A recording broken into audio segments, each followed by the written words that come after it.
Saturday night's main event is less than 24 hours away, and it's a one-match show. That's it. Really is just all about the main event tomorrow night. Tag team match, Cody Rhodes and CM Punk taking on Gunther and Sami Zayn. And tonight we found out that there are actual stakes on the line in this match. We actually had Cody and Gunther one-on-one in the main event, which broke down into chaos with all four men involved. We found out on this show, as amazing as it is, that Gunther is not fired or suspended after attacking the general manager of the show last week. Nick Aldis was not here tonight. But apparently he put a good word in for Gunther and didn't want anything bad to happen to him. So the match is on. And now we have the stipulation that if Gunther and Sami Zayn actually win their match tomorrow night, which they won't, but if they do, both men will be added to the championship match at SummerSlam, which is looking increasingly likely it'll be the night one main event. And it will turn into a fatal four-way for the WWE Championship. On the one hand, I actually like the fact that they added that stipulation. On the other hand, it makes it patently obvious now who is winning and who is not winning tomorrow night. I do like there being something at stake, though, in that match. I do like that aspect of things. It is quite amazing, though, when you look at this card. We have 4 matches tomorrow, and I was thinking about this. Is this the weakest card the WWE has set up for a Saturday night's main event this year, last year, maybe ever? And I can't even bring myself to say that, because when you look at some of the more recent shows they've done, we've actually had Saturday night's main event cards that have had fewer matches than we have tomorrow. As hard as that is to believe, there was one, I want to say at the beginning of this year, where we have 3 matches. It's like they've given up with some of these shows because it doesn't air on NBC anymore, right? So it's not that shiny new toy because they're not on network TV. They're just on Peacock now. So they feel like they don't have to put quite as much effort into it. But this is where we are, and that's tomorrow night. As far as SmackDown tonight, that was not the only piece of news that WWE made. There actually was breaking news before SmackDown went on the air tonight, and they got more into detail about it on the show. Rhea Ripley has not been present on this show since the beginning of June. Actually, maybe not since Clash in Italy.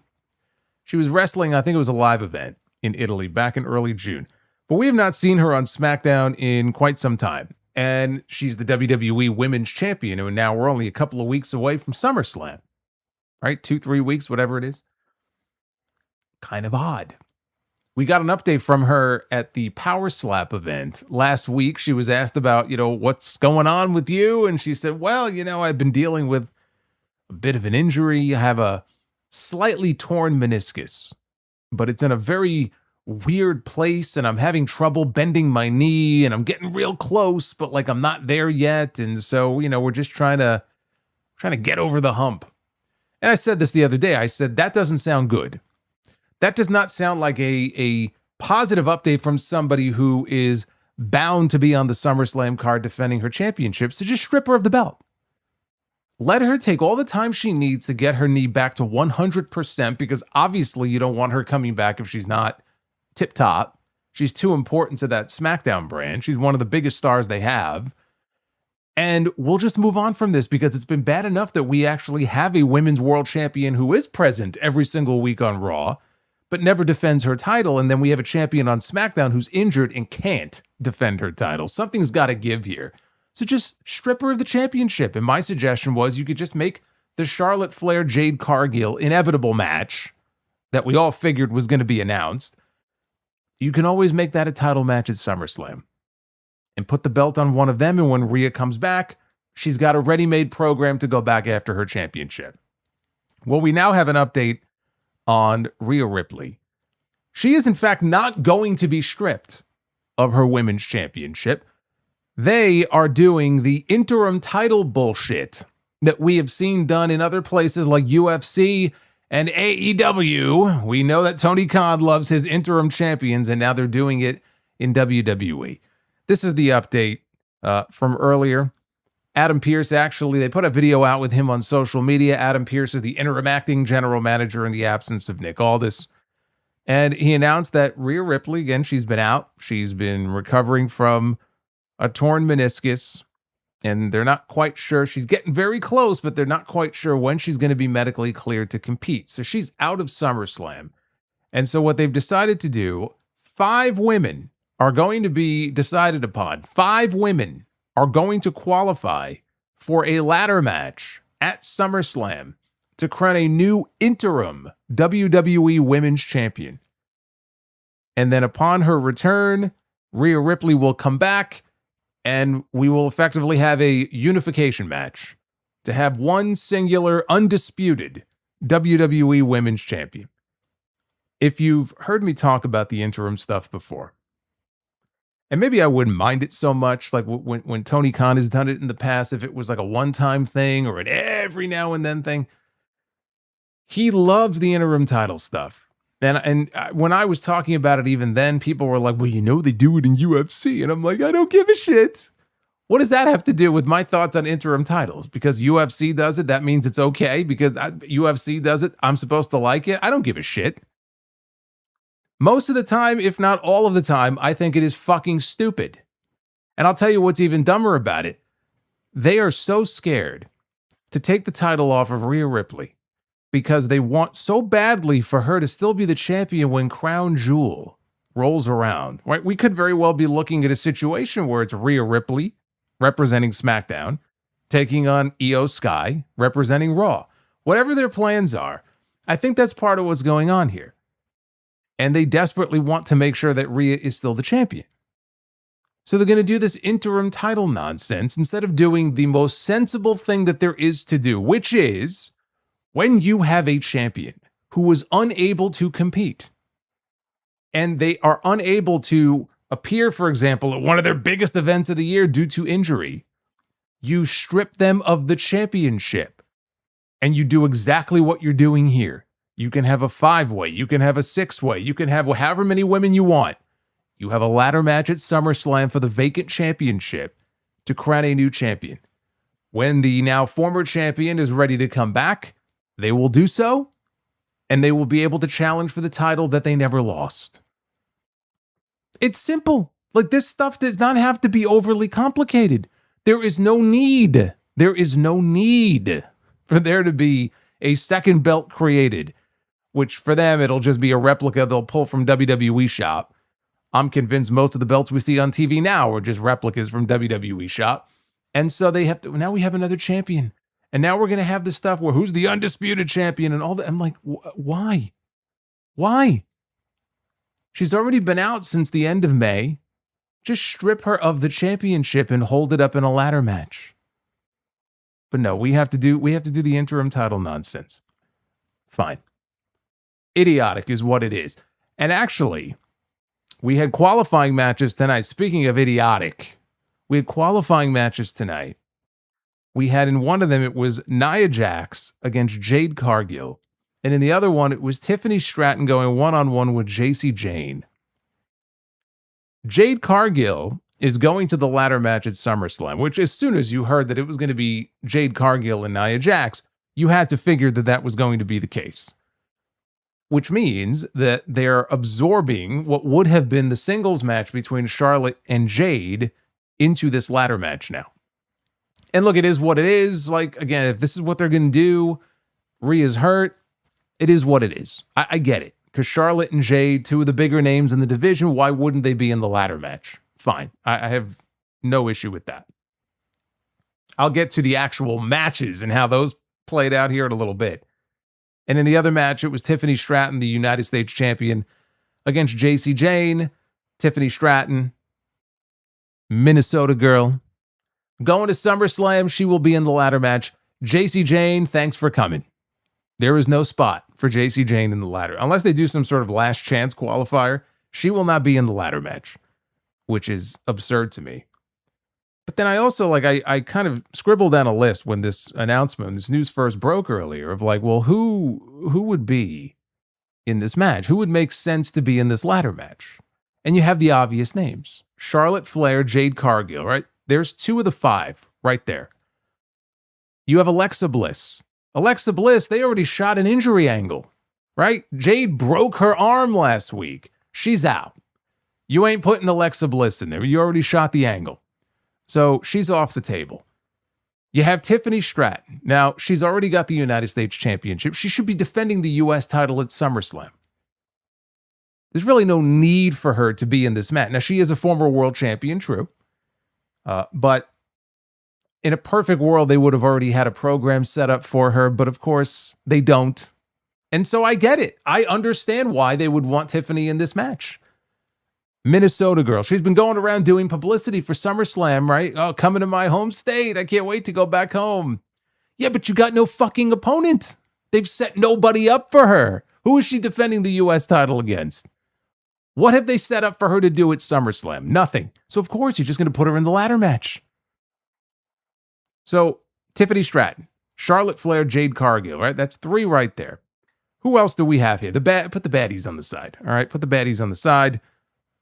Chelsea Green. Chelsea Green is not getting a spot in the Women's Championship ladder match. It's just not happening. Blake Monroe. She is allergic to wrestling. They have yet to have her in the ring wrestling a match on any episode of SmackDown. Why would she be in a ladder match for the Women's Championship? And if she can qualify, I think that would be great. But realistically, she's probably not getting in either. Julia and Kiana James. Julia and Kiana James are so low on the totem pole. No, you can't possibly expect any of them to make it into the ladder match. Julia maybe has an outside shot. Realistically, it's probably not going to happen. Jordan Grace is basically done. I mean, she's a complete non-factor at this point. I had to look it up to see when the last time was that she even wrestled. They have her wrestling sporadically on Main Event. I don't know what's going on with her. It's not like she's injured. If she's wrestling on Main Event, she's done. I mean, I'm sorry to say it, but basically she's out of the picture. So they don't really have a lot of options beyond that. You know, I mean, you're looking at the names I mentioned. And then again, if you want to, I think Blake Monroe may have to end up being in there because they may not have a better option here. I mean, beyond that, again, you got Meechin, B-Fab, fucking Candice LeRae. Who am I missing? That's basically it. This is what we're looking at as far as and how JC Jane doesn't get a spot in this match is beyond me. But this is what we're looking at right now as far as the Women's Championship is concerned at SummerSlam. It is not an ideal situation, but again, this interim champion nonsense, they're trying to be, we're trying to be like a real sport. We're going to have an interim champion. But again, you don't have to reinvent the wheel here. There's no need for this. Just take the title away from her and crown a new champion. It's very simple. This was not a good show. It was very dull for the most part. Actually, the thing that surprised me the most about this show, Fraxium going out there and having a good match is not a surprise. It was a match, though, between Fraxium and the War Raiders, which the fans did not give a shit about when the War Raiders came out. By the time this match was over, though, it was, if not the best thing, certainly up to that point in the show, the best thing. And actually, as I sit here, the best thing on the show. As I reflect back on that, the best thing on the show turned out to be Fraxium and the War Raiders, which was nice because, again, when was the last time the War Raiders really did anything of note on TV? But that's the best thing I could point to here on this show. They did certain things as far as, kind of moving things along for tomorrow night. We saw that at the end of the show with the big brawl with all 4 men in the main event. They have these qualifying matches. I like the idea of there being qualifying matches. The qualifying matches were no good. And wait until I get to the stuff with Jade and Nia. It wasn't even a match. It was an angle more than a match. This was not a good show. I sat here for so long talking about how awful 3 hours of SmackDown was, and I was advocating, please, to the wrestling gods above, please, can we get 2 hours of SmackDown back?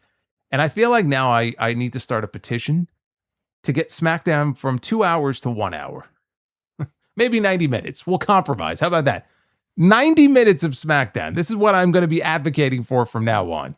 I'm going to continue to cut time from this show until they can figure out a way to get it right. 90 minutes of SmackDown is what we need. This is your SmackDown review. It is Friday night, July 17, 2026. Oh, July 17th. 2011. 15 years ago tonight, I believe, was this the night that CM Punk won the WWE Championship for the first time from John Cena and Money in the Bank, and then took his title and put it in his refrigerator. A historic night.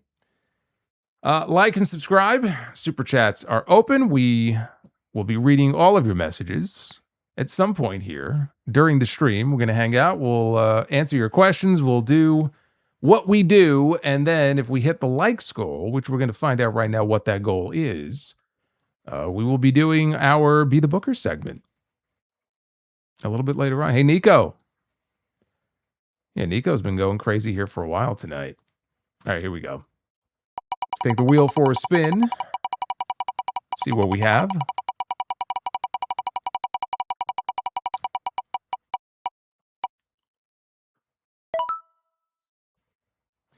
$450.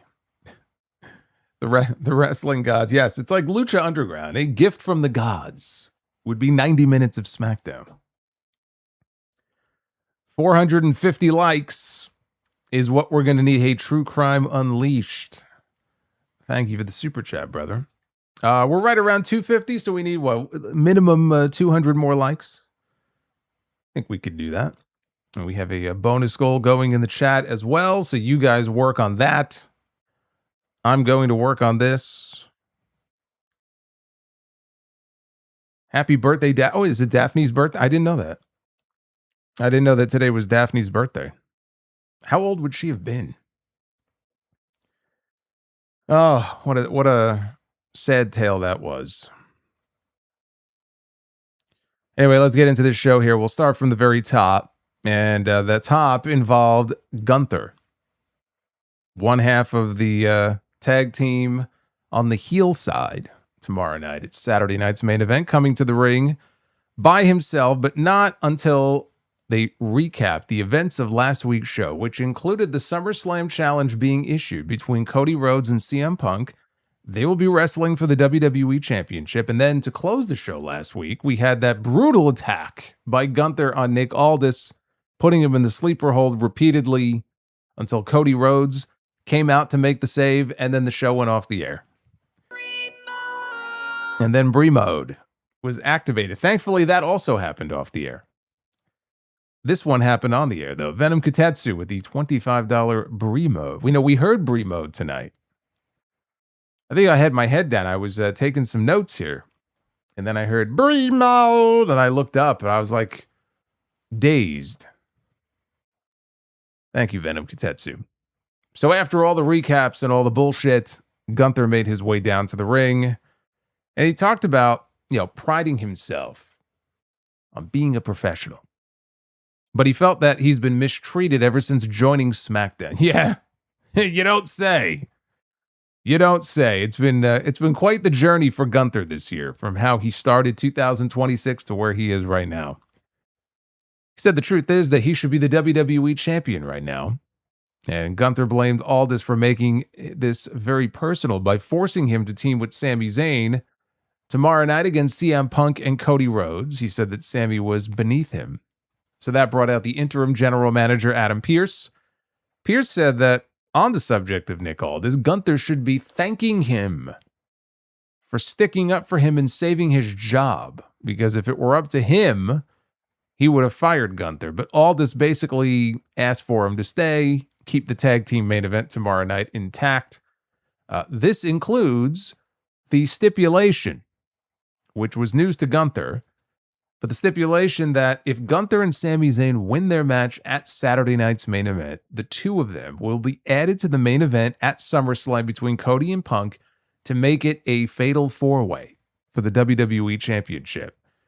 And so that announcement brought out Cody Rhodes, who ran out to the ring jacketless, immediately double-legged Gunther to the ground, and Gunther fled out to the floor. Cody was all fired up. He did that thing that he does where he gets very angry and he screams, "Enough!" That's his thing now.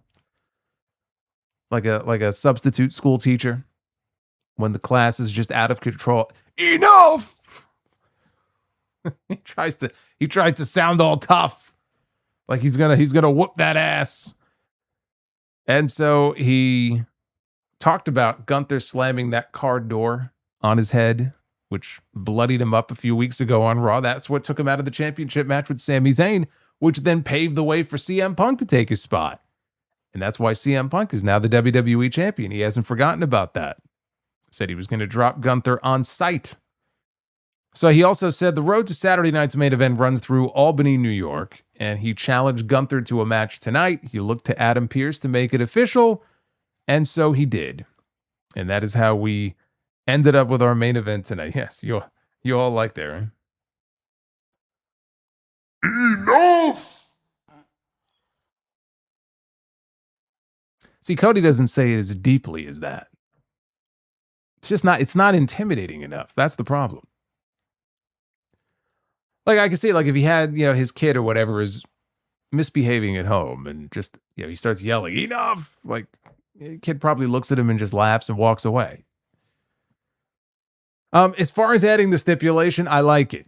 I like the fact that now there's something on the line in this match, but there is no doubt now as to who's winning. At least before there was some doubt, maybe Cody and Punk, they're not getting along. I mean, even before, though, I said Cody and Punk are going to win because I can't see either one of them taking a loss.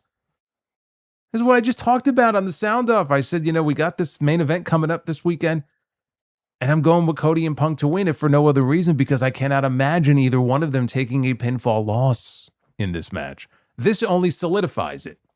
Because everything that they have done leads to a Gunther-Nick Aldis match at SummerSlam. That match is 100% going to happen.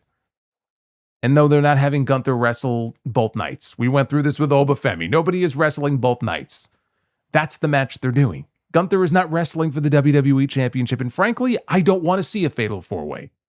I don't want to see a fatal four-way. I don't even want to see a triple threat at this point. Like, you've made your match. This is the match that you've promoted. This is the match that you promised. Just do it as is. The biggest match they could do right now, Cody and Punk, has not been done before, not this go around. So in that regard, it's a fresh match, two big names. Sorry for Sammy, but keep the match the way it is. We don't need to see a fatal four-way. The only question really is, does Nick Aldis show up to cost Gunther? Now, if he shows up in a way that costs Gunther the match, that really fucks over Sami Zayn. And so what a terrible general manager that would make Nick Aldis, because Sammy didn't do anything. Sammy's already walking around with a new t-shirt that says Justice for Sammy on it. I don't know why Nick Aldis would cost him a potential title match at SummerSlam. So does he interfere during the match? Does he show up after the match? Does he show up at all? Right? What are they going to do next to set up this inevitable showdown with him and Gunther? Do we see him tomorrow night? That's really the only question here. But the actual stipulation, I like adding that to the match. Now, at this point, they aired the Adam Pearce video that I mentioned earlier that dropped on social media, where he told people that Rhea Ripley is not going to be cleared for SummerSlam. He announced that there's going to be a ladder match to crown this interim women's champion. Then we had a match. It was Finn Bálor one-on-one with Talla Tonga. Last week, Finn Bálor beat Tama Tonga. And this week it was Finn. I was going to say, it was Finn Bálor against. No, it was not. It was not Finn Bálor against Kyrie, although that is a match I would love to see. Unfortunately, we are not going to be able to see that match. But now that it's been presented to me, that would be a hell of a match. I have a feeling that he would be back to Finn Bálor if you put him in the ring with Kyrie Sane. Who remembers the photoshopped image from many years ago in the cage of Kyrie and Brock Lesnar? I think Kyrie was giving him a spear. Don't mess with Kyrie. She's a tough one. Anyway, as I was saying, and maybe for Be the Booker, yeah, Ricky, that's true. If we do an intergender match and Be the Booker, we could actually land on that. So Bálor beat Tama Tonga last week. This week it was Big Brother.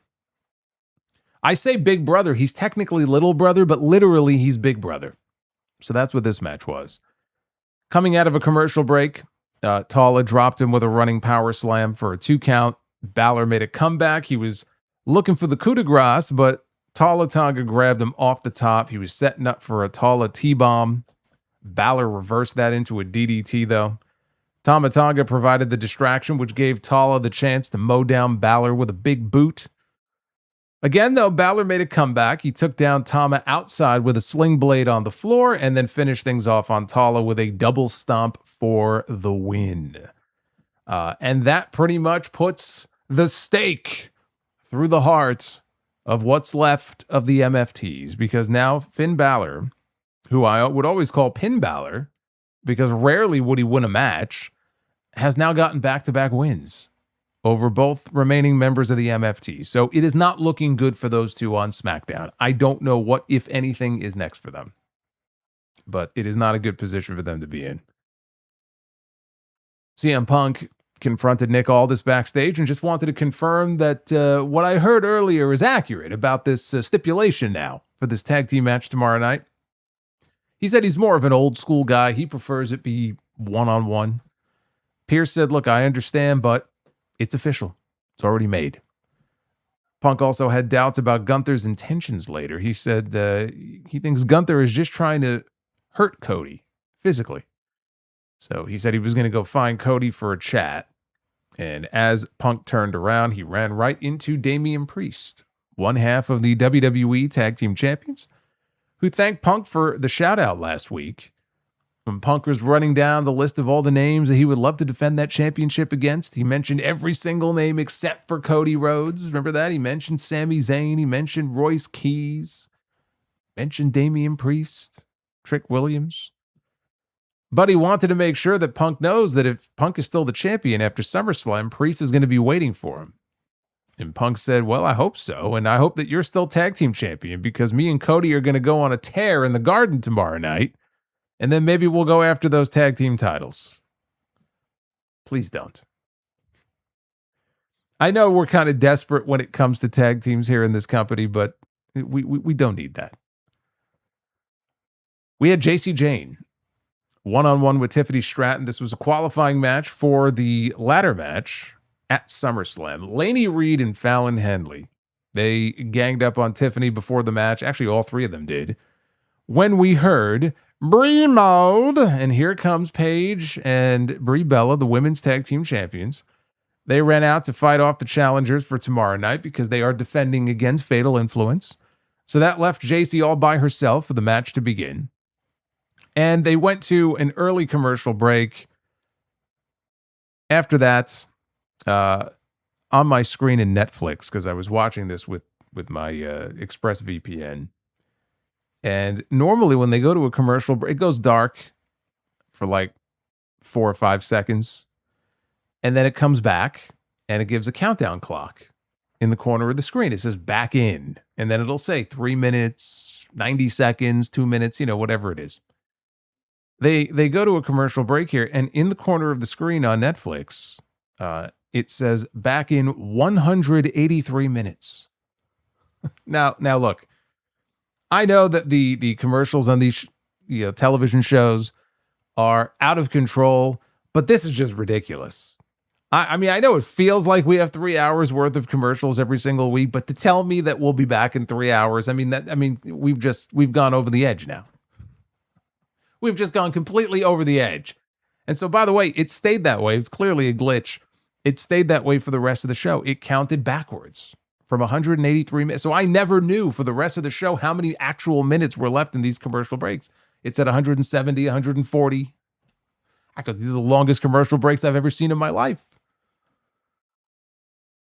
So late in the match, we got the float over into the Alabama Slam by Stratton, who headed up top. JC, though, cut her off and followed with an elevated swinging DDT for a near fall.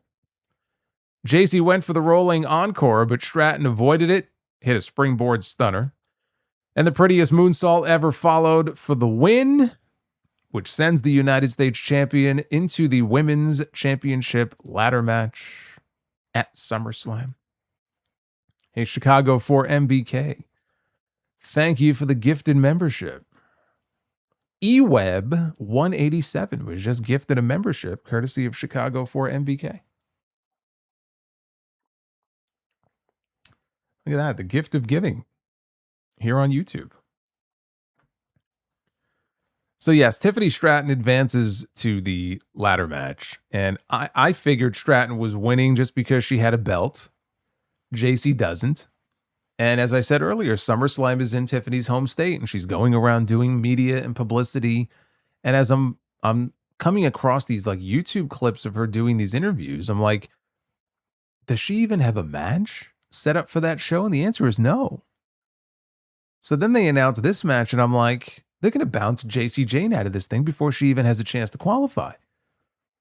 Why would they make this match? Why would you not have JC Jane in that match at SummerSlam? There's no reason that she shouldn't be one of the five women in that match. But now she's gone.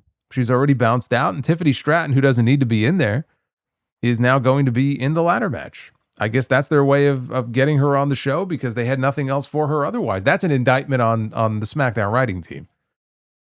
You know, she's the United States champion, the hometown girl. You can't come up with something in advance for something, you know, something for her to do heading into SummerSlam.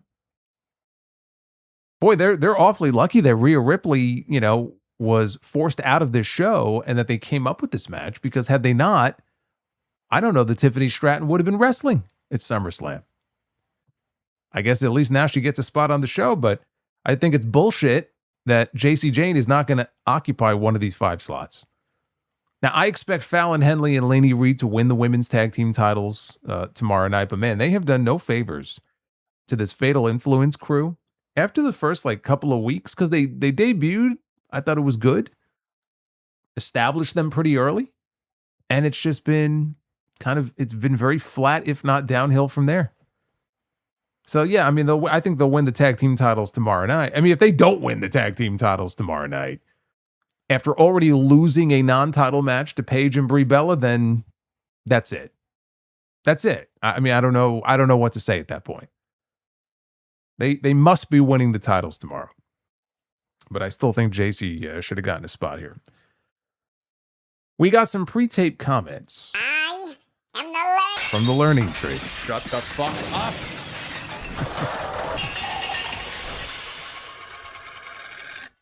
Fuck that tree. No. The learning tree is not in the ladder match. No, we're getting the Painmaker. That's what we're getting. Oh boy, I can't wait to talk about that promo in my Dynamite review on Sunday, since I didn't do one on Wednesday because my fucking Wi-Fi card decided to randomly disappear on me, which is why I vanished in the middle of Tuesday Night Titans. Thankfully, we got most of the show done. And then I just vanished because out of nowhere, my Wi-Fi card vanished. Couldn't get it back. Went to the drivers and everything. Nothing was working. Took the laptop into a shop. Said, I got to get my Wi-Fi back. Put a brand new card in. Took it home. And it worked. It worked for all of 2 hours. And then it fucking disappeared again. And my Bluetooth is gone. I have no Bluetooth anymore. I was planning on of course I was planning on getting back to some Sound Off Gamer stuff, and now that's out the window. I can't pair the controller now with this, which means I have no Bluetooth. It's been quite the odyssey for me this week. I wasn't even going to bring it up, but I've been so irritated. This has been a horrible week. And again, woe is me. Third world problems, I know. But this has it's been ridiculous. This whole week has been ridiculous. And the money I've spent on adapters and stuff. Bought a Bluetooth external Wi-Fi and Bluetooth adapter. And the Wi-Fi one worked. I ended up just buying an Ethernet cable and just running it through the entire freaking place. So, whatever. The Wi-Fi is dead. Who gives a shit? But the Bluetooth, I bought an adapter piece. Little USB one. You plug it in, right? It's supposed to work. Nothing. I've gone through all of the troubleshooting steps. disable the old, Bluetooth one, which are hidden all of a sudden. Believe me, I've gone through the list of all the steps. Nothing's worked. I'm thinking about just spending money on 10 different ones off Amazon. I'll just buy 10 of them and just try every single one of them until one of them works. I guarantee you not a single one is going to work. So I'm very sad about all this. But anyway, you guys are helping me maintain my sanity. I just had to explain what's been going on over the last few days. None of this makes any sense to me. None of this makes any sense whatsoever. Anyway, I was about to talk about Baron Corbin. So let's talk about Baron Corbin. How about that? If WWE really wanted to get on my nerves, they would bring up a heel from like NXT or something and just call them Bluetooth. That could be they could trademark the name. Maybe they're legally not able to, but just call them Bluetooth. Biggest heel in the company. I will root against them every single match. Bluetooth managed by Wi-Fi. Some hot blonde calls herself Wi-Fi. Yeah.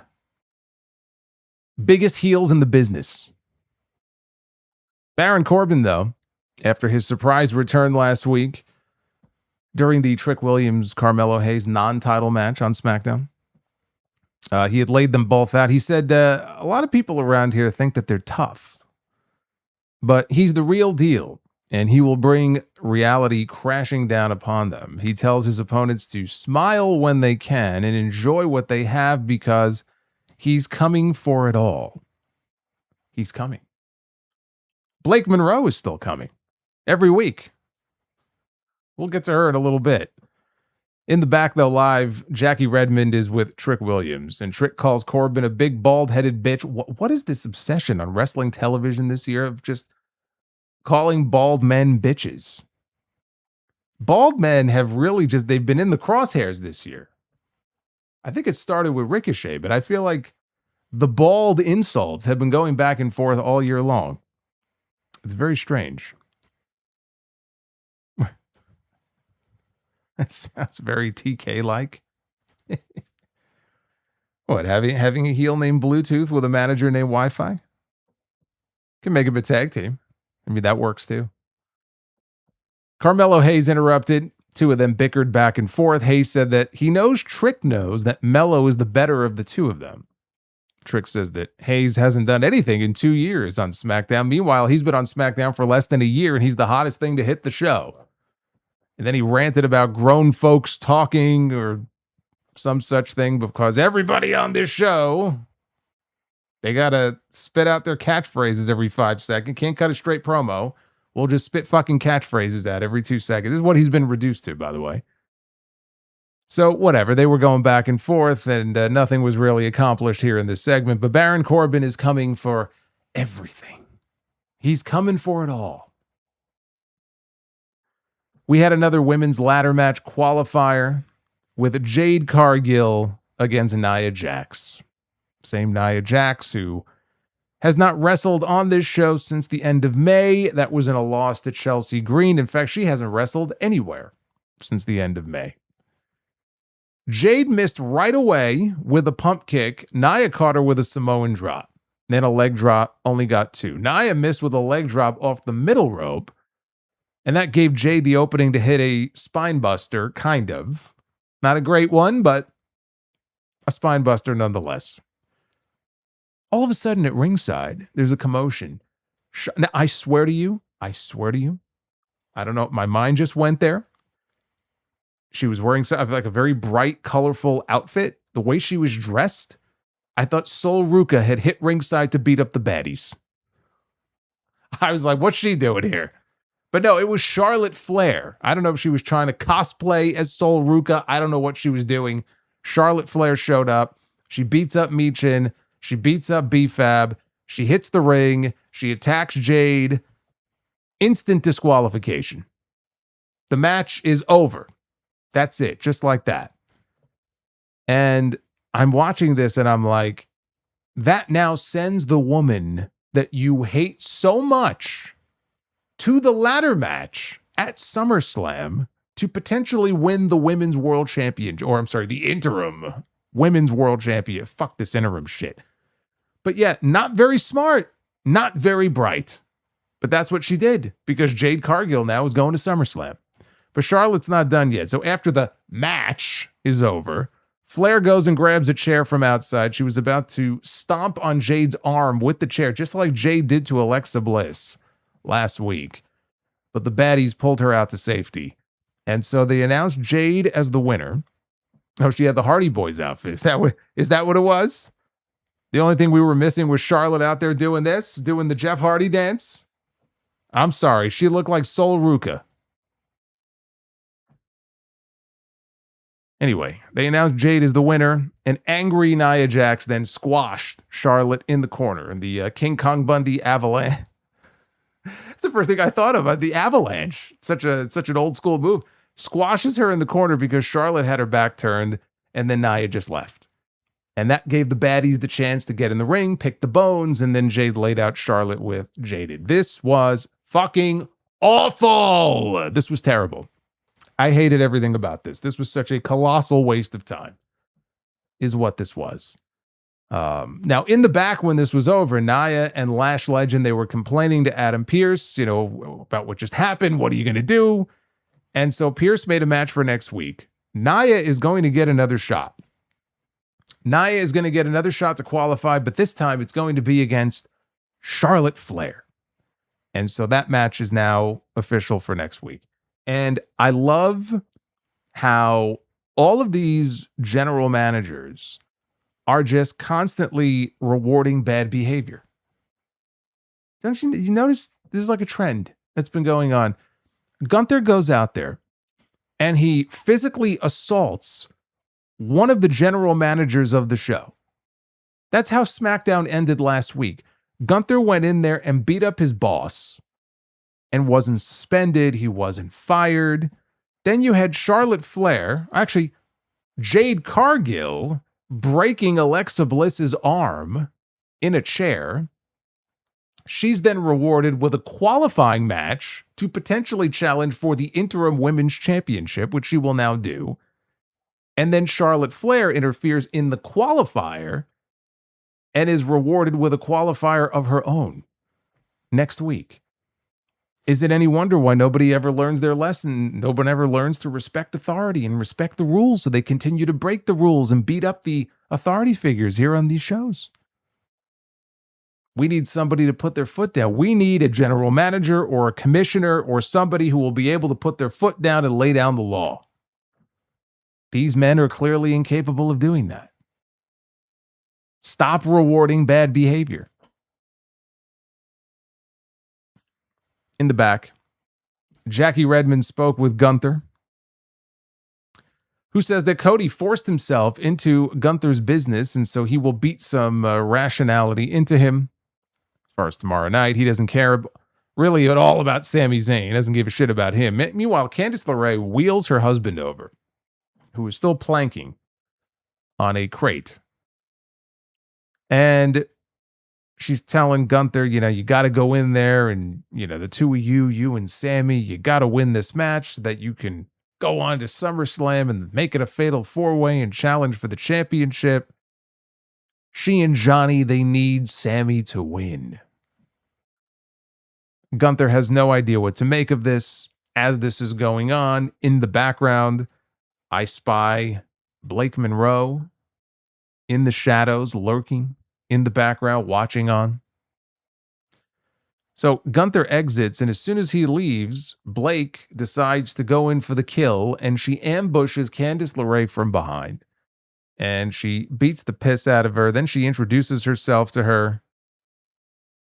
As Blake was walking away, Johnny Gargano was still laying there on the crate, and so she looked at him and said, "You need a haircut." And then she walked off. Johnny no-sold the entire thing, by the way. His wife was laying on the ground, having just been viciously beaten by this woman, and he just continued to lay there. We still have yet to see. Now, I've said my piece about the Johnny Gargano stuff. One of these weeks, he will rise from the dead. It'll get a big pop. He'll wrestle a match, and that'll be the end of it. But as far as Blake Monroe is concerned, I don't know how many weeks it's been. I've lost count already from the first vignette that aired. It's been at least 6 weeks. Minimum 6 weeks. And they aired those vignettes. She showed up that 1 week on SmackDown, I think, to run into Chelsea Green for like 15 seconds in the back. Then the vignettes resumed. Then she attacked Julia. Then she attacked Julia and Kiana James backstage. Now she attacks Candice LeRae. So she's been going around just like randomly beating up all the women on the roster. She has yet to wrestle an actual match. She's very good in terms of ambushing people, but in terms of wrestling, we still have no idea.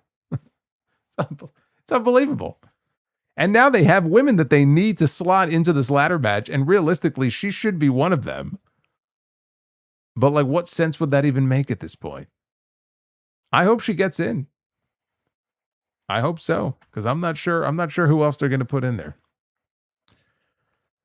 Then we had Fraxium, and we had the War Raiders, the reigning AAA tag team champions. I am the last. Oh, Death Side.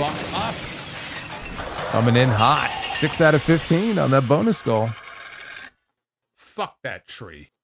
Gargano making the easiest money that he'll ever make planking. I wish I could make 6 figures just planking anywhere. It's true. It's true. The base salary for a WWE star supposedly these days is about $350,000. Stands to reason he's probably making more than that. You know, I'm sure he's not making $1 million, but if you had to estimate what he's making for planking, I probably would do the same thing. It's just a shame because we know Johnny Gargano can actually wrestle. And instead, he's just literally laying around every week. But hey, money is money, I guess, right? Now, Fraxium, they got the jobber entrance here so the War Raiders could get their full entrance. And the only reason the War Raiders even got a match, let alone their full entrance on this show, is because A, they're the AAA Tag Team Champions, and B, they are preparing to defend their titles against Damian Priest and R-Truth one of these weeks, unless they do it at SummerSlam, which I suppose is possible. But Priest even said a few weeks ago, like, if we do this, we're doing this on SmackDown. So this is a television match all the way. The only reason I say maybe SummerSlam is because it's title for title, and you know, maybe they think that's kind of a big deal, even though, I mean, it's really not. But because of that, they got a full entrance, and they actually got time to go in there and remind people that they can actually wrestle, and they're actually a pretty damn good tag team, wouldn't you know? Now, when they initially came out, nobody cared. Nobody cared. To their credit, and I mean, Fraxium, they always go out there when you give them a chance. They always go out there and kill it, even in singles matches. But to their credit, all 4 of these men, by the time that this match was over, they had people chanting, "This is awesome." People were going nuts for it. People were really super into this match, and deservedly so, because it turned out to be a pretty damn good match. Ivar stacked Frazier and Axiom on top of one another late in the match. He was going up top for a gigantic moonsault. They thankfully moved out of the way, and there was nobody in the pool when he landed. Frazier connected on a springboard 450, though, for a near fall. Axiom, he leapt through the air, but he got caught by Ivar and promptly put down. So Frazier went for this wild suicide dive, and he sent himself face first and head first right into the side/edge of the announce desk. And it made a great sound, it made a great thud, and he totally no-sold it because he wasn't supposed to hit the table. So he just pretended like it didn't even happen. Okay, kind of a waste, but here comes Axiom and he hits a suicide dive, and at least this time he didn't freaking kill himself on the landing. Axiom wound up on the top rope before Frazier joined in. They hit a double superplex. I forget on which Viking. Frazier followed with a Phoenix Splash. Eric, though, made the save to break the count. But in the end, they put down Frazier, and then Axiom got put down with their Ragnarok double chokeslam to win it. Not only did they wrestle a match, they won. Boy, you see that right there tells you they got a big match coming up. It may be the only time they win a match on SmackDown. But this was the best thing on the show up to this point. And now that I look back at it, and I thought the main event was solid, this right here was the best thing on the entire show. And again, it was cold. when they first came out. But they were able to win the crowd over because sometimes you just send 2 guys out there or 2 women or 2 tag teams. You give them some time. Yes, it's not a 3-hour show anymore, but so the hell what? Give them 10, 12, 14 minutes. Let them go out there and just have a great wrestling match. Mixed in with all the other gaga on the show and the promos and the Danhausen skits and everything else. You got to give people some really good wrestling as well. And it feels like we don't get enough of that on these shows. Sometimes we get too much of it on certain wrestling shows. And there's not enough in between. We don't get enough of it on this show. I don't want to sit here and say, well, I'm grading on a curve because, compared to other matches we may have seen on television over the past month, this couldn't hold a candle to that. True. We had 2 excellent world championship matches on television only within the last couple of weeks. But as compared to everything else on this show, this pretty much blew everything else away in ring, and it was a lot of fun. But we don't get enough of it. I'd like to see more stuff like this. Even when they send Rey Fenix out there, every now and then to have a AAA cruiserweight title defense against somebody, and he usually tears it up. You got to have more of that, I think, on these shows as well, because there's so much bad stuff on these SmackDown shows. You need some actual great wrestling as a palate cleanser, because if you don't even have that, what are you left with on these? Do you see some of these shows? How awful some of these shows are. If you didn't have a couple of really good wrestling matches, what would you be left with? What would you be left with? Danhausen in his laboratory and a bunch of Fanatics Fest replays and a couple of replays of what happened on the better show on Monday night. That's what you would be left with. And apparently 183 minutes of commercials, according to Netflix. Cody Rhodes was in the back doing final prep for the main event when CM Punk showed up. And he just asked him, goes, Gunther? The night before Saturday night's main event? And Cody said, I got my head kicked into a car door. And Punk said, look, I get it, but is this a good idea? And Cody says, oh, no, it's not a good idea. And Punk said, look, I'm going to go out there to make sure that Gunther doesn't hurt you personally. And Cody said, sure, you can watch from that monitor right over there. I'm going to go out there and take care of the whole, Gunther stuff, and I'll see you tomorrow. And Punk said, right, I'll see you out there. And so this went back and forth as Cody left. Speaking of Danhausen, we had Danhausen in his laboratory, his traveling laboratory, and Jackie Redmond was in there to interview him. And Danhausen said that, because she brought up the fact that, you're going into this match and that JD McDonough is going to have Dominic Mysterio in his corner. You told Matt Cardona you didn't need his help. Are you sure that's smart? Do you have someone basically to watch your back? And Danhausen said, yeah, he has a secret weapon for the match at Saturday night's main event. And he went and he brought in a small cage with a stuffed animal inside. It was a stuffed cat. I don't mean an actual cat, that at least I hope not, that they stuffed, but it was a stuffed cat animal. And Jackie was very confused by this. And he pointed out that the cat would be a good weapon and you would be cursed if you crossed its path, which is true. If you walk past a black cat, right? That's supposedly bad luck. Or if a black cat goes running past you, it's, what is that, 7 years of bad luck or something like that? Or is that breaking a mirror? I know it's supposed to be bad luck. But anyway, so I'm watching this and I'm sure everybody's like, what the hell, a cat? And I'm like, cat, you say? I know a cat. I know a cat who actually plays for the world champion New York Knicks. One Karl Anthony Towns. So I think this was kind of a little wink and a nod about which New York Knick is going to be showing up in support of Danhausen, since Jalen Brunson is going to be a little bit busy with Roman Reigns and whatever acknowledgement ceremony they're going to be having tomorrow. I think we just found out who's going to be in Danhausen's corner. Cat is going to be there. I'm sure there'll be other members of the team present as well. But anyway, no, it will not. It will not be Stacey Carter. It will not be. It will not be the cat.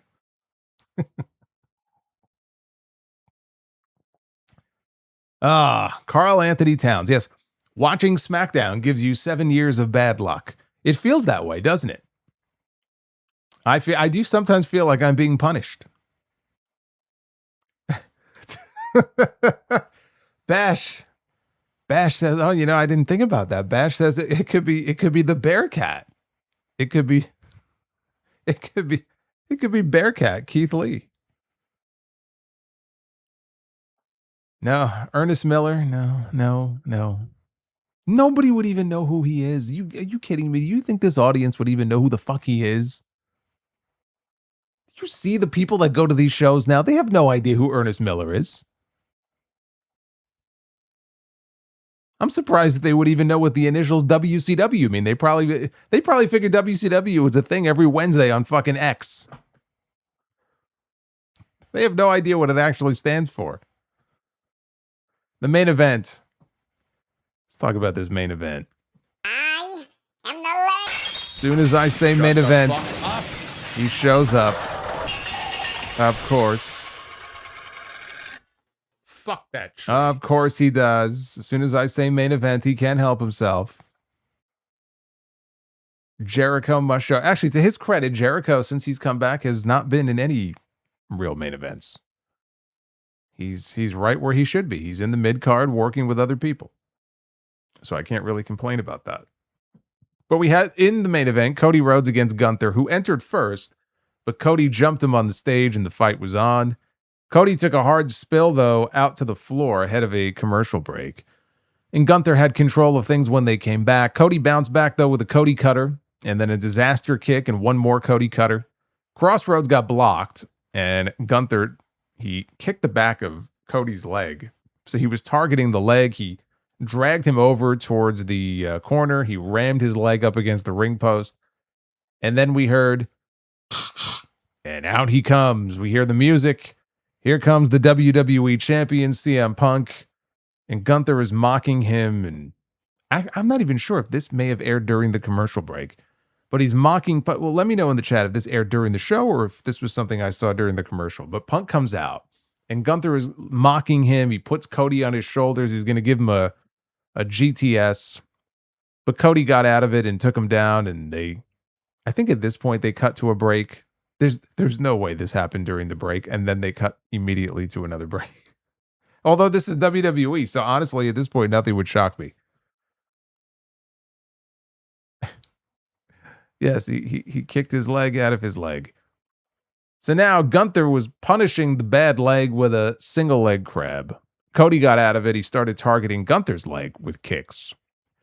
Dragon screw, and then a figure four leg lock by Cody is applied when all of a sudden, Sami Zayn, we haven't seen him since he lost the WWE Championship, but he appeared at ringside, again wearing a shirt, Justice for Sami. He attacks CM Punk. Zayn, obviously Cody sees Zayn outside the ring, so Cody hits a suicide dive. The two of them are fighting. Cody got sent into the ring post, and the referee called for the disqualification. Yes. The second time here on this show. At least here we got a legitimately solid match out of it. Not that I'm complaining that Jade Cargill and Nia Jax didn't get 10 minutes of ring time on this show, but still, that entire segment was fucking atrocious. Here we had the predictable disqualification. And the lesson here that I learned in watching this was very, very apparent here, is that Gunther still cannot beat Cody Rhodes. He can't do it. He can't do it. He lost to Cody at Crown Jewel a couple of years ago. He lost to Cody in Italy. He lost to Cody on SmackDown. Now they had another match. Lost again here. This man cannot. He could beat John Cena. He could beat AJ Styles. He could beat Goldberg. He could beat all these men at the very end of their careers. But if you're in the prime of your career, Gunther can't beat you. He can't do it. So at this point, they were getting ready, Sami and Gunther were, to put Cody through the announce desk. Sammy cleared the table off. Gunther was going to powerbomb him. Punk came jumping off the table. Big brawl with all four men. Spills into the ring. And here come referees and agents to unsuccessfully try to keep them apart. And it's chaos as the show goes off the air. I thought it was a nice little bit of chaos there at the end. All they really needed to do, honestly, here, it's the last SmackDown, the last show here before Saturday night's main event. And this was fine. This was exactly what, they needed to do. I like the addition of the stipulation. I do think that it adds some intrigue that wasn't there before now, as far as, well, maybe, right? Maybe there's a chance I could see all four of these men being involved in the Fatal 4-Way. If they weren't so heavily teasing a match between Gunther and Nick Aldis, I would say, yeah, you know what? Maybe they will do a Fatal 4-Way. But it's very apparent that we're getting a match between Gunther and Nick Aldis, and so that's what Gunther is going to be doing at SummerSlam. So they're absolutely 100% not winning this match tomorrow. And it is 100% going to be Nick Aldis finally, for the first time, wrestling in WWE. I'm very curious just to see how they set it up. Do we see Aldis tomorrow night? Do they hold off until SmackDown next week? Obviously, SummerSlam is right around the corner, so whatever they're going to do, they're going to have to do it within the next week or so. And that's really the only question at this point. What Sami Zayn does at SummerSlam is anybody's guess. The only thing, honestly, that would even make sense at this point would be Sami Zayn against Johnny Gargano. I'm not sure how they get to that. The idea of that even being a SummerSlam match, like in a different multiverse, the idea of doing a great wrestling match at a SummerSlam between Johnny Gargano, right? Johnny Wrestling from NXT Black and Gold against Sami Zayn. I could absolutely see it, and they would go out there, and it would be fantastic. This is a very different Johnny Gargano, who has literally been laying there for months. The idea that he would go from that to being in a SummerSlam match is quite the leap. I can't think of anything else Sami Zayn would be doing if not that. I have no idea. He may not even be on the card. I don't know. I don't know. The War Raiders Fraxium match, as I said earlier, in my opinion, best, not just match, best thing on the entire show. Outside of that, and maybe this ending, this was not a good show. Not a good SmackDown. A very skippable show with two very forgettable qualifiers for the women's ladder match. I greatly dislike this interim title nonsense. I don't like it when Tony Khan does it. I don't like it here either. I just don't think any of it is necessary. And that's how I feel. Saturday night's main event tomorrow. I will be live. Fingers crossed. I will be live on YouTube after the show is over for the full review. This is the card as it stands. Roman Reigns will be on the show. He will be doing something with Jalen Brunson. We don't know what, but they will be together on the show. Danhausen and JD McDonough. No disqualification. We know Dominic Mysterio is going to be in JD McDonough's corner. And it sounds like Karl Anthony Towns of the New York Knicks may be making a cameo appearance to aid Danhausen in what will, as apparent as the outcome is in the main event, this is obviously the most predictable match on the show. I think if JD McDonough beats Danhausen tomorrow, he may not make it out of Madison Square Garden in one piece. Danhausen, they're going to be treating him like a god in New York City tomorrow. And so obviously he's going to win that match. You don't need me to tell you that. We also have the women's tag team titles on the line. Paige and Brie Bella defending against Fallon Henley and Lainey Reed. We will have new women's tag team champions. We also have Bayley and Lyra Valkyria going one-on-one. And this should be a win for Lyra. Would not be surprised if maybe this is where they debut Tatum Paxley. And if she were to show up to assist Lyra. And the main event, Cody Rhodes and CM Punk taking on Gunther and Sami Zayn. And this will be a win for Cody and Punk because ain't neither one of them going to be losing between now and SummerSlam. And they're not turning this into a fatal four-way. Do we see some sort of miscommunication? Do we see some sort of tension between them? The answer is yes, absolutely 100%. we will see something of that nature happen either during the match, after the match with Cody and Punk.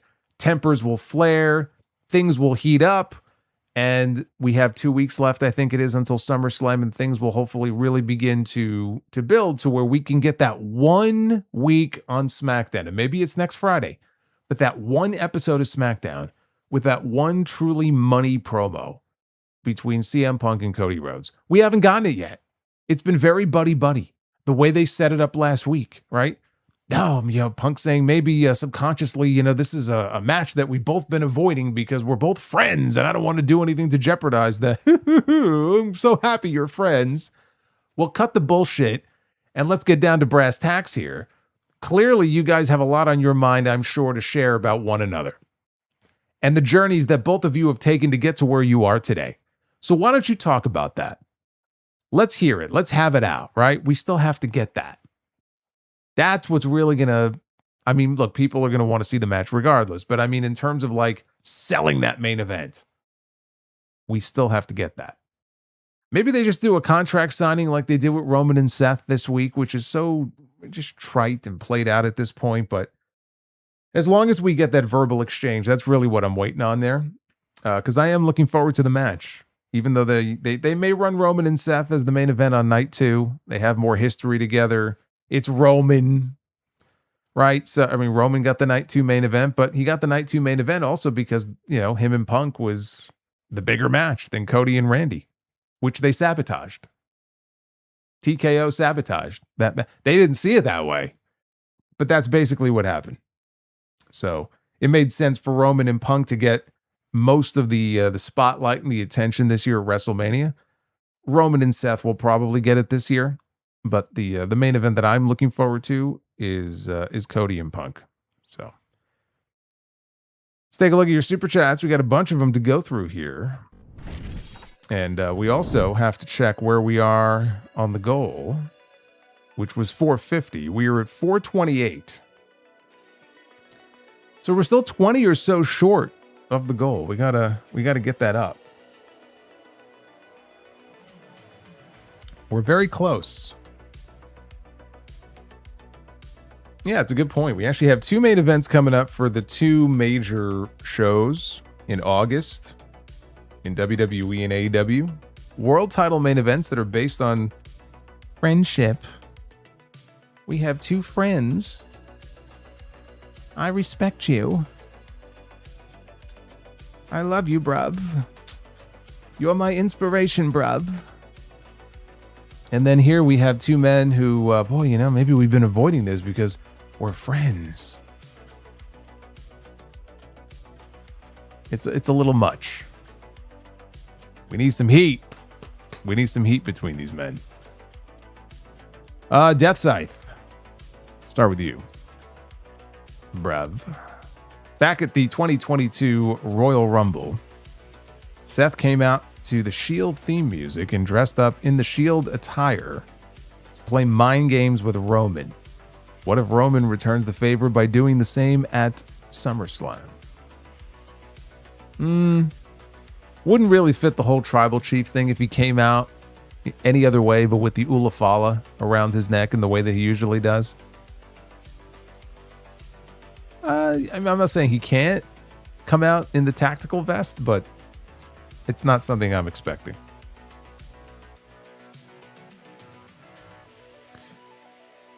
GMB, will you dress as the Painmaker for a stream? No. I think the Painmaker looks completely ridiculous. Hey, Nico, what's going on? Nico's got a bunch of super chats here. Why WWE couldn't have Rhea vacate the title? Can't stand the whole interim champion. Seems ridiculous. Because it is ridiculous. Doesn't seem ridiculous. It is ridiculous. It says, gonna see the Odyssey tomorrow afternoon. How was it? It was great. I'll have some more thoughts on Sunday. You'll enjoy it. Very loud. as certain Nolan movies are known to be. Very, very loud in certain scenes. He says, I saw Evil Dead Burn. Very violent and gory. And there's a mid-credit scene and a post-credit scene for anyone who is going to watch it. Interesting. I saw Toy Story 5. Really good. Enjoyed it. The theater was packed, and there were 2 scenes that made me shed a tear. That was also a great movie.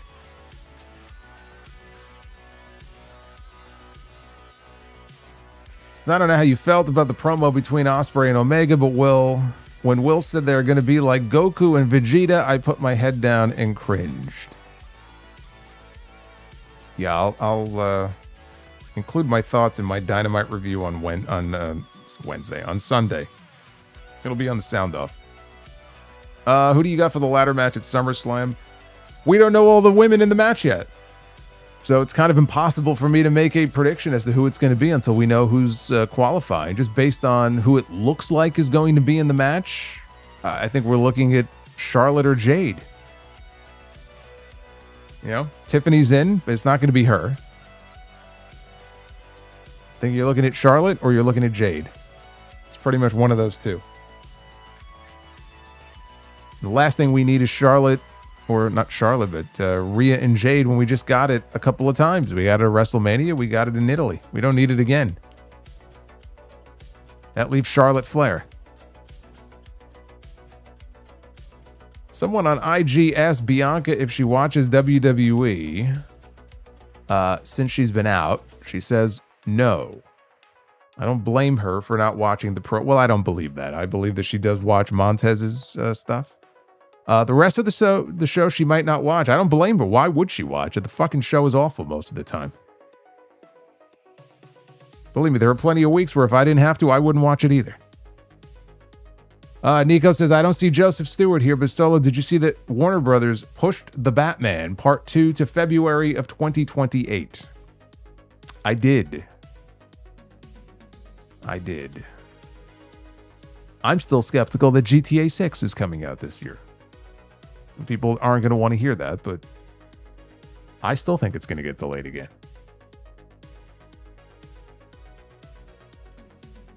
Deathside says, I guess Rhea didn't want to do the job too vacant.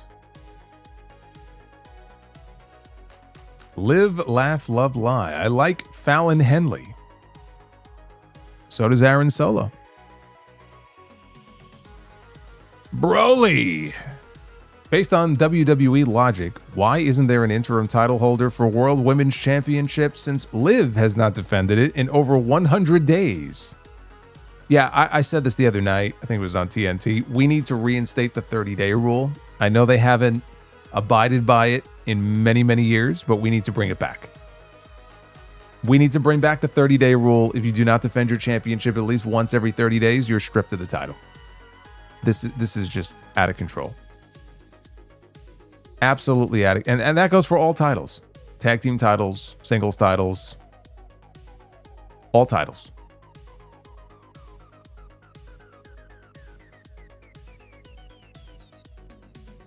So Tiffany and Jade qualify. Sigh. Yeah, but you had to expect that was coming. Handy dandy notebook. We're quoting Blue's Clues now. When is Blake Monroe going to have her debut match? I don't know. She may just continue to beat people up in the back for the rest of the year. It'll be less stressful on her body. She may have come up with a perfect way to not have to take bumps. Just beat everybody up in the back. Don't even get in the ring.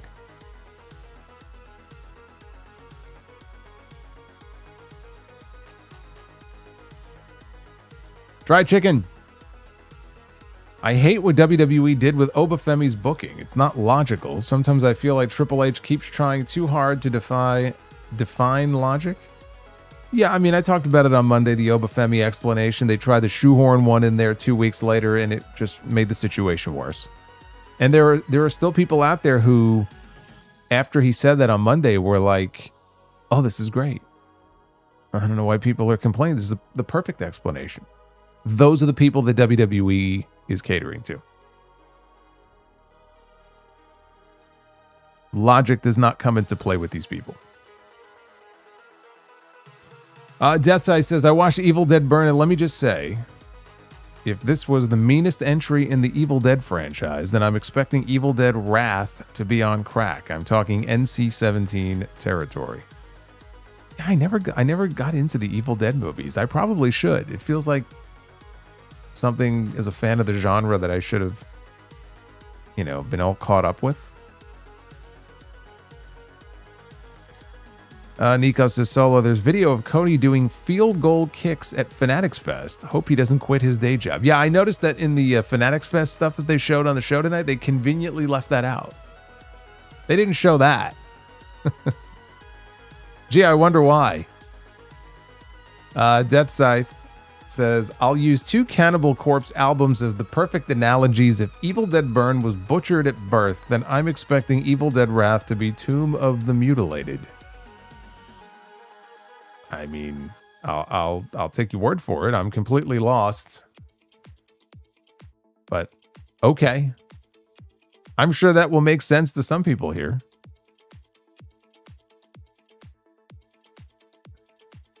Nico says, another SmackDown, another meh episode. Broly, halfway into watching Obsession, and holy shit. Oh, wait until you get to the second half. Still my favorite movie of the year. Fucking great. Chicago 4 MBK, welcome back, Solo. You. Oh. Shut the fuck up. There he is. There he is. Yet again. Fuck that tree. Fuck that tree indeed. Now 10 out of 15 on the bonus goal. And we are at 463 likes, which means we have unlocked 1 round of Be the Booker. There you go. Hey, Chicago 4 MBK, thank you, brother. Raheem Cody with a $5 super chat. What in-ring couple will leave a bigger impact in wrestling history? Savage and Elizabeth, or Maxine and Theory? And can you see the similarities?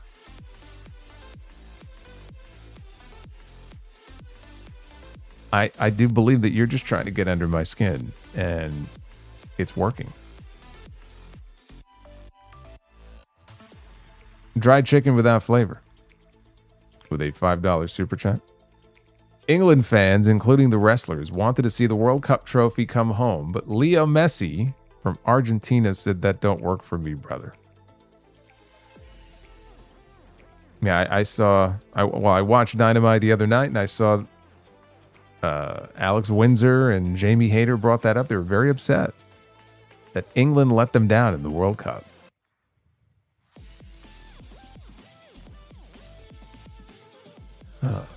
Nico with the $2. Thank you, Nico. Wish JC won the match. Yes, you and me both. That should have been JC Jane getting a spot in that ladder match. She doesn't have to win the ladder match, but she should have been in the ladder match. Ridiculous that she's not. Heart of Debonair with a 10. Hey, Solo, what are your top 5 favorite finishes today and your most iconic food nishers? I have no idea what that means. Of all time, I don't know the second half. I could tell you the first half. The sharpshooter, it's not really a finish today. I mean, if we're talking all time, it would be on my list. In terms of today,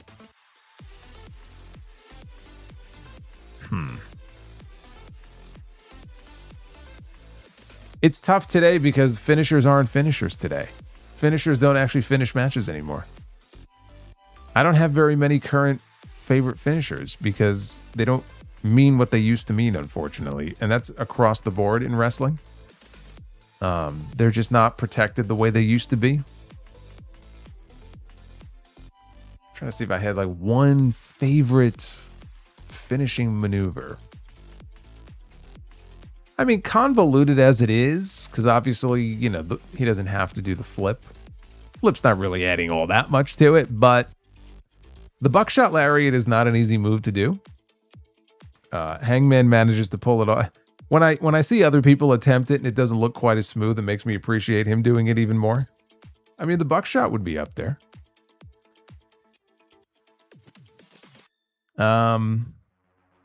Man.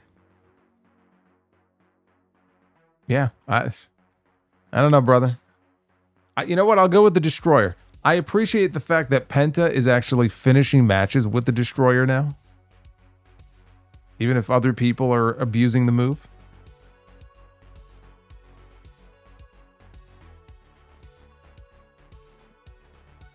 The best answer I could give you is the low blow. The low blow is the most powerful finishing maneuver in all of wrestling. The low blow to this day continues to end more matches probably than any other single move, or at least lead to the finish. So the nut shot would be my answer. True Crime Unleashed. Blake Monroe is in dark matches before SmackDown. Yes. And Jordan Grace is in main event matches before SmackDown. What are we doing here? What are we doing?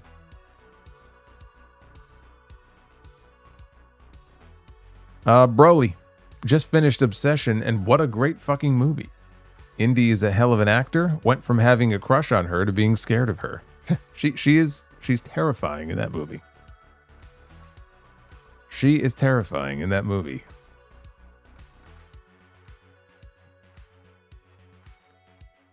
EJ Slemp says a hot take. Even with full WCW and WWF rosters, the Invasion would have still sucked.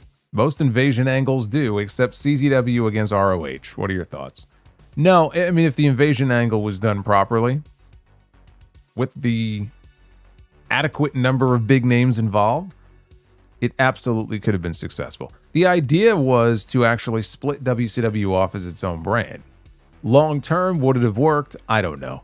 I think you could have done it long enough, at least, to get to a true WrestleMania-esque super card, even if you just did it once and not every year.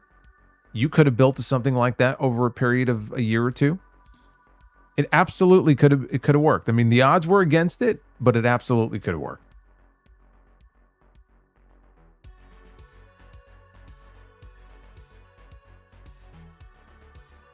Venom Kitetsu, taking a very extended birthday weekend. Plan on catching all the Solomonster content during this time. Here's to your internet staying alive and my power staying on. We had an outage today and one last week. Well, that sucks, especially in the heat. Yeah, that's what people thought happened to me the other night. They're like, oh, power went out, right? Because the weather's been kind of crazy. Nope. I kind of wish it was the power that went out, because then the power comes back on and everything goes back to normal. But instead, I had to deal with this bullshit this week. And it's still not working. But it's all good, because I'm hardwired in now. I got a wire across my... I got to make sure I don't trip over the wire, but I got a wire, so we took care of that. Again, it's the Bluetooth now that is completely vanished from my system here, and has rendered me unable to use my PS5 controller for any sort of Sound of Gamer content that I had on the agenda. Until I can get that resolved, I'm unable to... I have all these games I actually paid for in Steam. I haven't installed them yet. They're sitting there. They're paid for, and now I can't even do anything with them. I'm like, that's great. That's just great. That's just great. But anyway... happy birthday, Venom Kitetsu. I hope you have a birthday that was much better than my week. All the fun.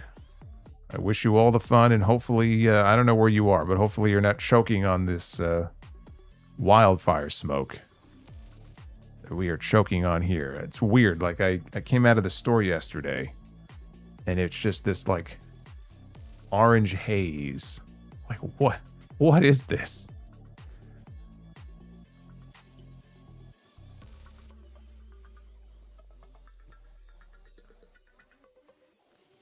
Yeah, I mean, technically, I guess I could try to wire the controller, but I'm all tapped out on ports. Well, we'll see. It's not ideal, though. I have a fucking wire. Ugh. Get enough wires. Shouldn't have to do that, though, dude. That's the whole point. I had the capability to do it without a wire before. Why all of a sudden would I have to use a wire? I can't seem to find an answer to this question. I can't seem to find a solution to this problem. And this is really annoying me. There's no reason for this. Heart of Debonair says, hey Solo, after WWE Unreal, do you think keeping many of Vince's creative team is why WWE still feels repetitive? Should creative be led by former wrestlers instead of TV writers? And does AEW rely more on wrestlers? I feel like there is more of an ex-wrestler influence maybe, but Tony Khan is still the one who ultimately makes all the ideas and writes all the shows. There's not, I mean, it's a collaboration based on what he has said, but it still comes down to him very much in the way that before it came down to Vince, where it's like truly one man's vision. I think you definitely have some old hats who still work for WWE who, should not have as much influence on the creative process as they have in the past. Then you should get some new voices in the room. The thing you got to be careful with is there are a lot of wrestlers who have really terrible fucking ideas. And so just because you're an ex-wrestler does not mean that you are fit to be on the creative team. So if you could find former wrestlers, that's great.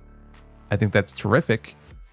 But they have to have an aptitude for it. They have to have, a creative eye to do that job. And a lot of these guys don't. Because there have been stories about wrestlers that have come up with ideas or pitched ideas or even on podcasts have talked about ideas they've had for their own characters. And I'm like, ugh, thank God that guy didn't get that idea through. Do you really want that on the creative team? Hopefully they have a good way of weeding those out. Death Side says, when Sammy and Gunther lose at Saturday night's main event, what if Sammy somehow becomes the special guest referee between Punk and Cody? You can say, I'm calling it down the middle, but whoever wins, I'm next in line. I wouldn't mind him being the referee. But then I think you may end up with a situation where we don't get a winner. It could give them a cop-out reason to not give us a winner. That would be my only fear, and what a lame ending that would be. But yeah, you know what? Honestly, that might be the role that makes the most sense for him, is to let him be the referee. It's a retread of what we already saw because he was already a referee. But it might be the only role for him on the entire show anyway. Heart of Debonair with a 5. Is Macho Man underrated? Underrated? Feels like he's never in the same conversation as Hogan, Austin, Flair, Rock. Is he the Triple H or Seth Rollins of his era?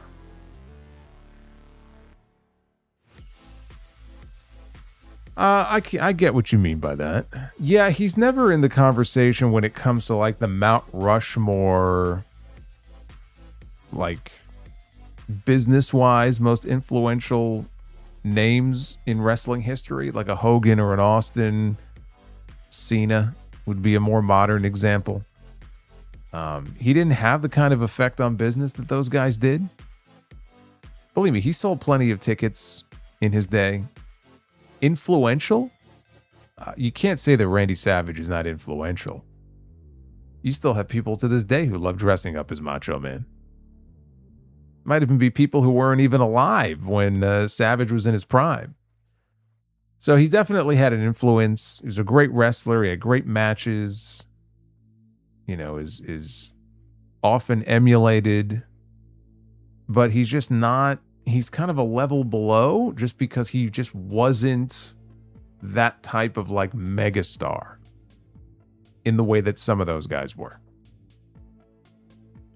If you were to say, okay, if you're Vince McMahon at that time, late 80s, let's say, and you can only pick one, who's going to be the guy that you're going to rely upon to be your top star and sell tickets? Are you going with Hogan or are you going with Savage? He's going with Hogan. And most promoters probably would have gone with Hulk Hogan because he was just the bigger star. Now, he was given that platform. If Savage was given that platform, would he have gotten as big as Hogan? Maybe, but I'm not convinced he would have. You know, he had charisma like Hogan did, but Hogan, it was different.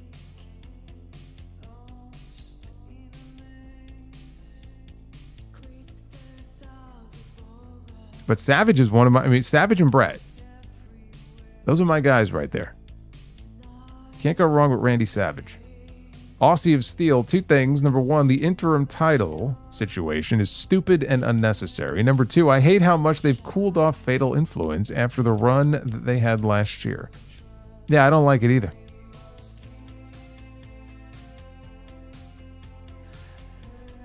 But they have a knack for doing that. They have a knack for cooling off talent.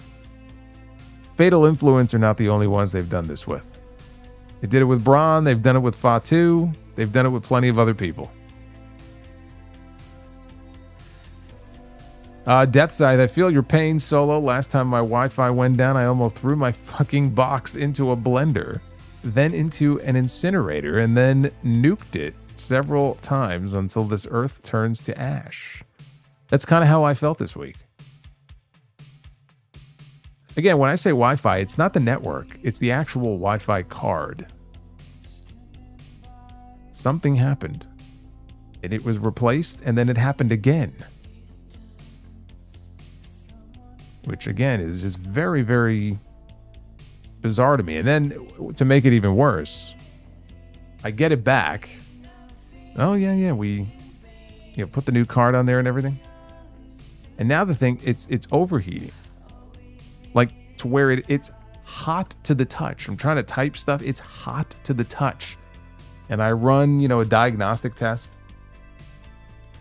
And it's coming back. And there's different temperature readings for different cores. You have your main CPU temperature reading. And then you have your GPU temperature reading. The CPU temperature reading. And I posted somewhere. And I got yelled at because I posted it in Fahrenheit. Fuck me, I know. Got to post it in Celsius. But in Fahrenheit, the CPU was up to, I believe, I want to say it was 194 degrees Fahrenheit. And the GPU was at 199 degrees Fahrenheit. So what is that, in the 70s Celsius? That's not normal. I'm like, what happened? I got my computer back with a brand new Wi-Fi card. Now it's overheating. So I went into the power management settings, and it's maxed out 100% in terms of like process management power. And I lowered it. I lowered it to 99. As soon as I lowered it to 99%, the fans instantly got quiet. I swear to God, it cooled 30 degrees. I'm like, holy shit.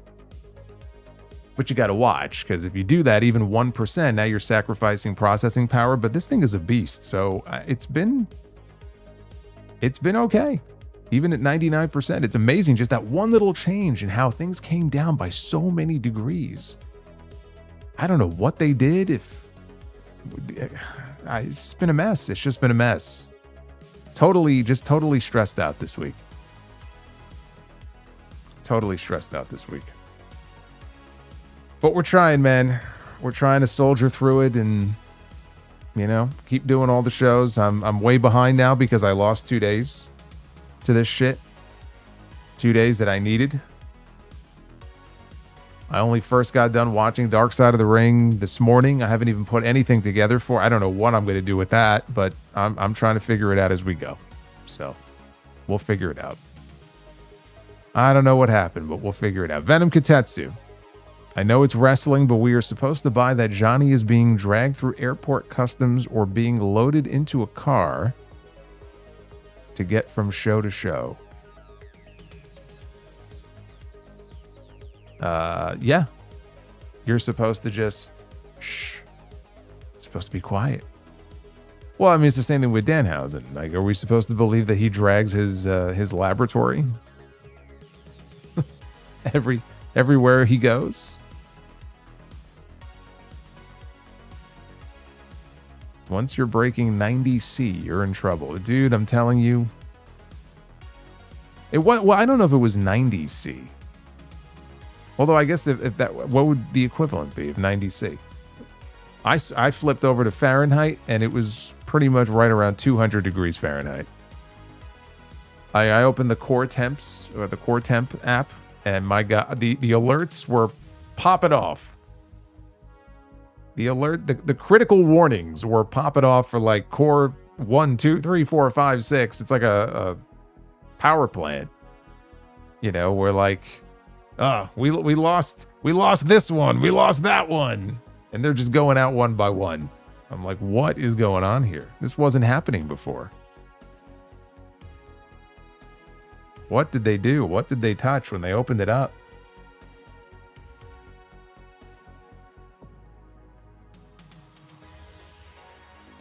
It's not a desktop. It's not a desktop. I actually had a thermal paste applied like a year and a half ago. They were like, oh, okay, well then we won't bother because it's probably not that. So, Joseph Brooks. Let's say The Rock's contract in 2005 doesn't expire, and The Rock does commit fully to Hollywood yet. I think he means doesn't commit. Do you think he could have gotten Sting in WWE earlier?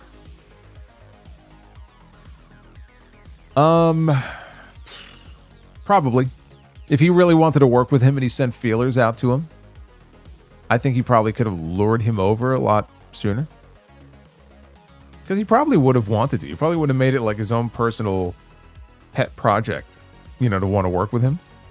Then he might have been able to get him in earlier.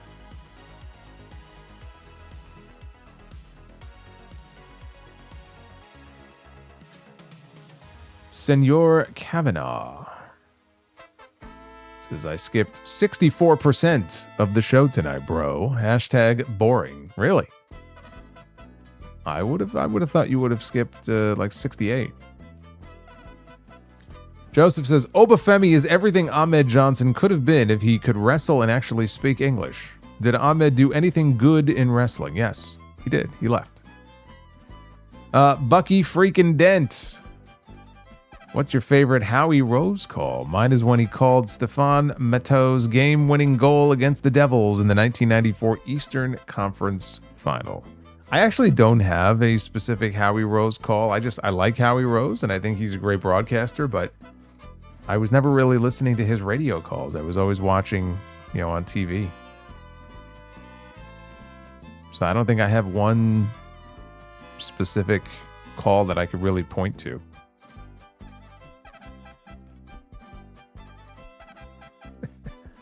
Good timing on the music when Solo mentioned Senor's super chat. That was just a coincidence. I didn't even notice it until you just brought it up. Senor Kavanaugh. Aaron. Solo, quick question. When does Monks close tonight? As always, thanks for what you do for the Solo Maniacs. Much love. Monks is open all night long, brother. All night long.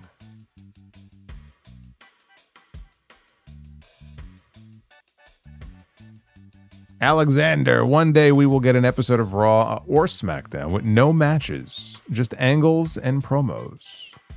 Oh, it's coming.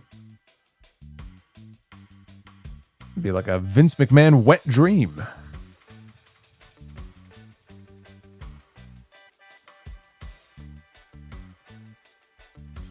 Or switch to MacBook for laptop. Yeah, you know what? Well, here's the thing.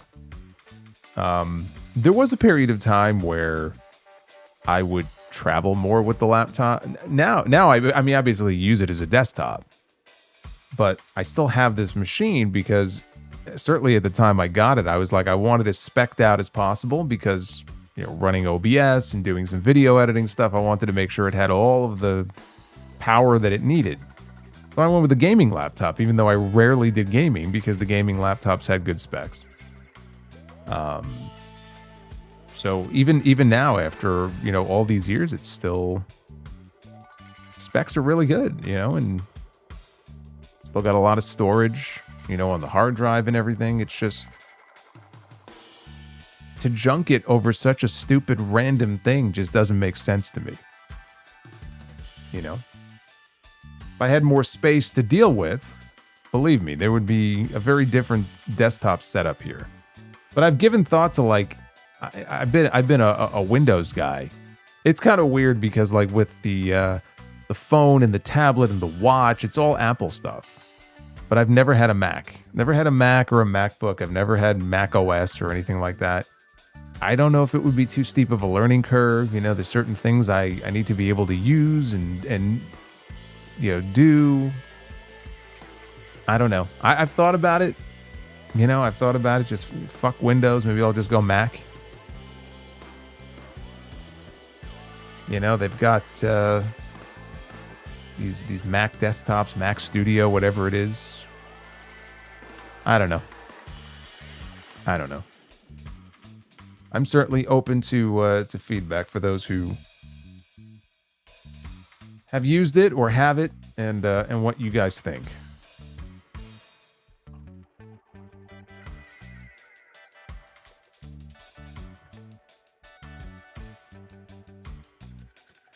I wonder if a lot of those games that I have purchased and saved in Steam would even work on a Mac.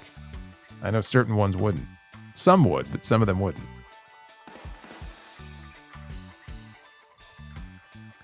Alexander says, Alexander, I read yours. Rock Hawk. That was the next one.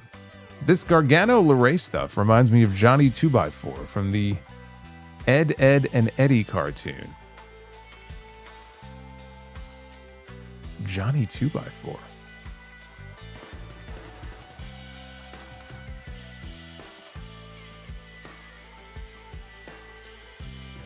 Don't do Mac. If something breaks, the whole thing is dead. Jeez, for the prices they charge, it shouldn't be.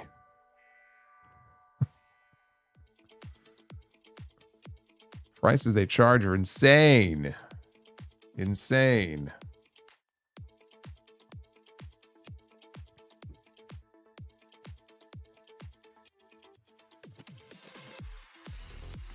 EJ Slem says, wouldn't surprise me if Miz took the pay cut that New Day and Sheamus refuse. He's too willing to be the company guy and do PR. I don't respect that. Yeah, I wouldn't be surprised if he was one of those who was offered and he took it. And look, I don't fault him for it, because I'm sure whatever, let's just say hypothetically he did, even if he was making 40 or 50% less, he's probably still making really good money. You know what I mean? And he's always been willing to go out and do whatever they want him to do. He's a very valuable asset for them, even if he's never on TV these days, or rarely on TV. I wouldn't be surprised. But I'm not going to fault him for it.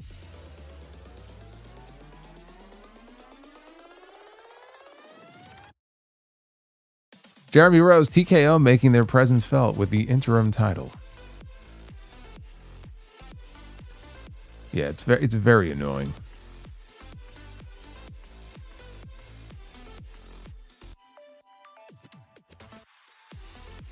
I have a Mac for work. It's great. I would never have it for my main computer, but anyone saying Mac isn't great, well, that's the thing. It would be my main computer, so it would most definitely. It would be my everything, really. It would be my primary workstation.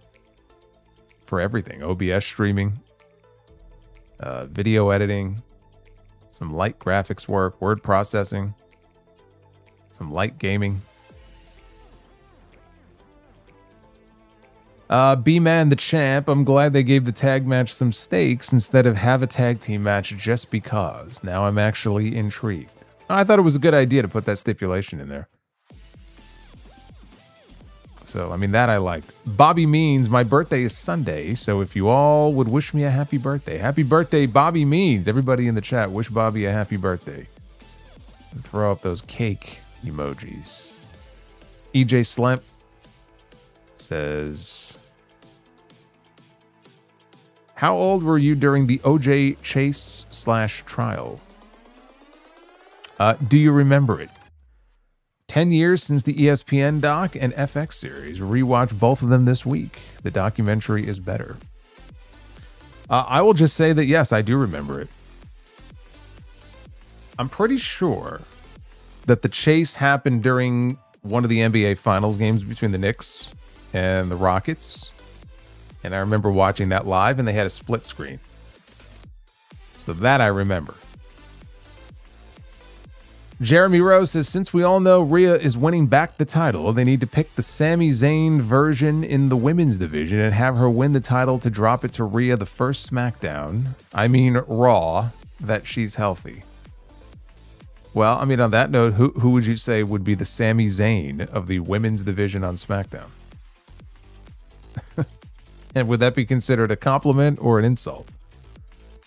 I'm not sure. Who would be the Sami Zayn of the women's division? Is there a Sami Zayn of the women's division?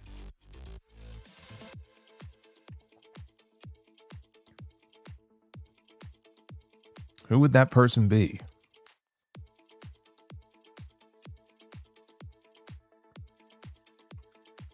Retro KOH.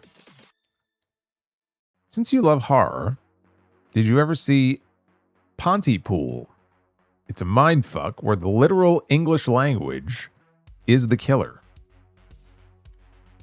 So, unlike social media, where the literal English language is killed on an everyday basis. I've not seen Pontypool. I've not heard of Pontypool. I like saying that word, though, because it sounds kind of funny. Pontypool. I don't know what it means. I haven't seen it. B-Man the Champ. Traditional match idea. Traditional Survivor Series gauntlet elimination match. 2 guys start. Team members on outside of the ring like lumberjack. No tags allowed. Once someone is eliminated, their teammate takes their place. Interesting. Well, and you would have to decide which teammate. Like, do they decide by coin flip? Rock, paper, scissors. I don't hate it. It's kind of an interesting spin on an old idea.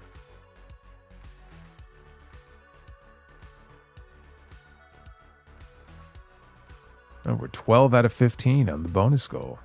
We're close. We're not there, but we're close. Nick Grasso with the 1999. I think Fallon Henley has the potential to be the breakout star from Fatal Influence. Also, if you haven't seen her interview with Cody, check it out. I like her even more hearing about raising her nieces after her sister passed away. I saw part of the interview. I didn't see the entire thing. I mean, obviously the story that Cody shared, which was very shitty of him to do, about Aaron Solo, got a lot of play. But from what I saw from the rest of it, it was very good. If you remember on the Sound Off in the last few years, when I was still paying more attention to NXT, I was putting over Fallon Henley and saying I thought she could be a breakout star. And I thought that if they were going to put the championship on anybody, that's why I was shocked when they had Stephanie Vaquer lose to JC Jane. You know, and that night, I remember we were doing TNT, and obviously we do TNT on Tuesday nights. I wasn't watching NXT that night. And there's people in the chat that are mentioning, you know, what happened on the show. And I'm like, JC Jane beat Stephanie Vaquer and is the new champion? I was blown away by this. If anything, I would have thought it would be Fallon Henley who would be in that spot. And JC, to her credit, has really grown into that role. Fallon, though, still has the potential, I think, to be a women's champion. Lainey Reed, I haven't seen as much of her. From what I've seen of her, she's fine. I just haven't seen enough of her to really form an opinion on whether or not she has that same potential. But I definitely think Fallon does.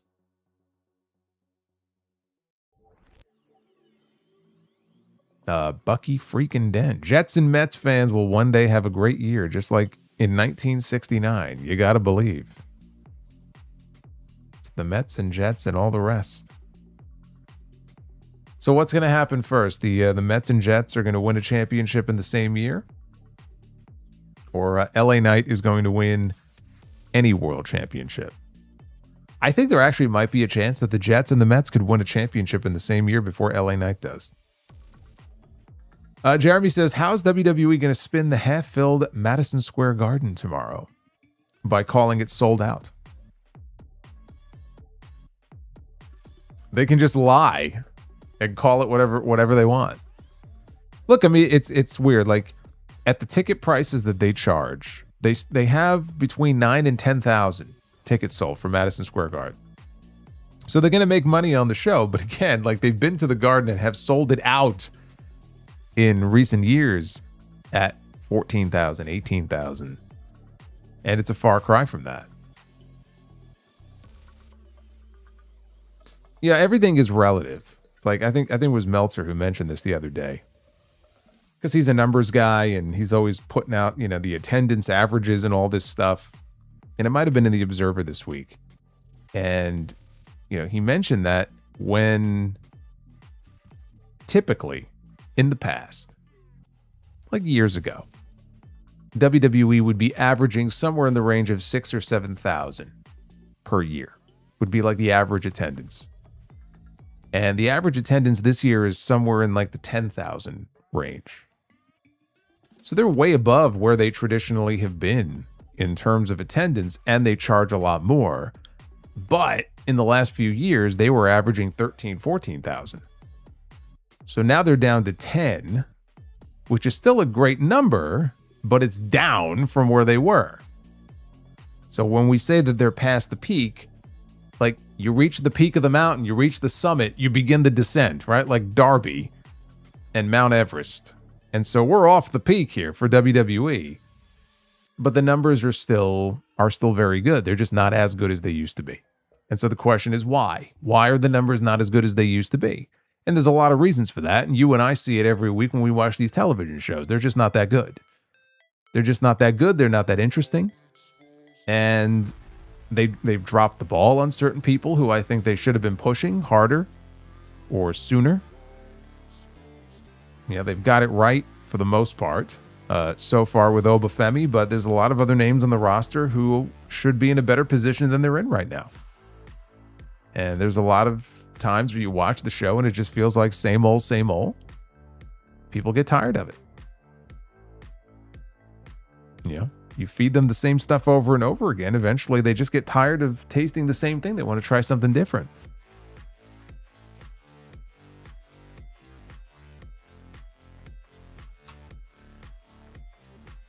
Venom Kitetsu says The Dark Knight is 18 years old. My back hurts. Man, you know what that means?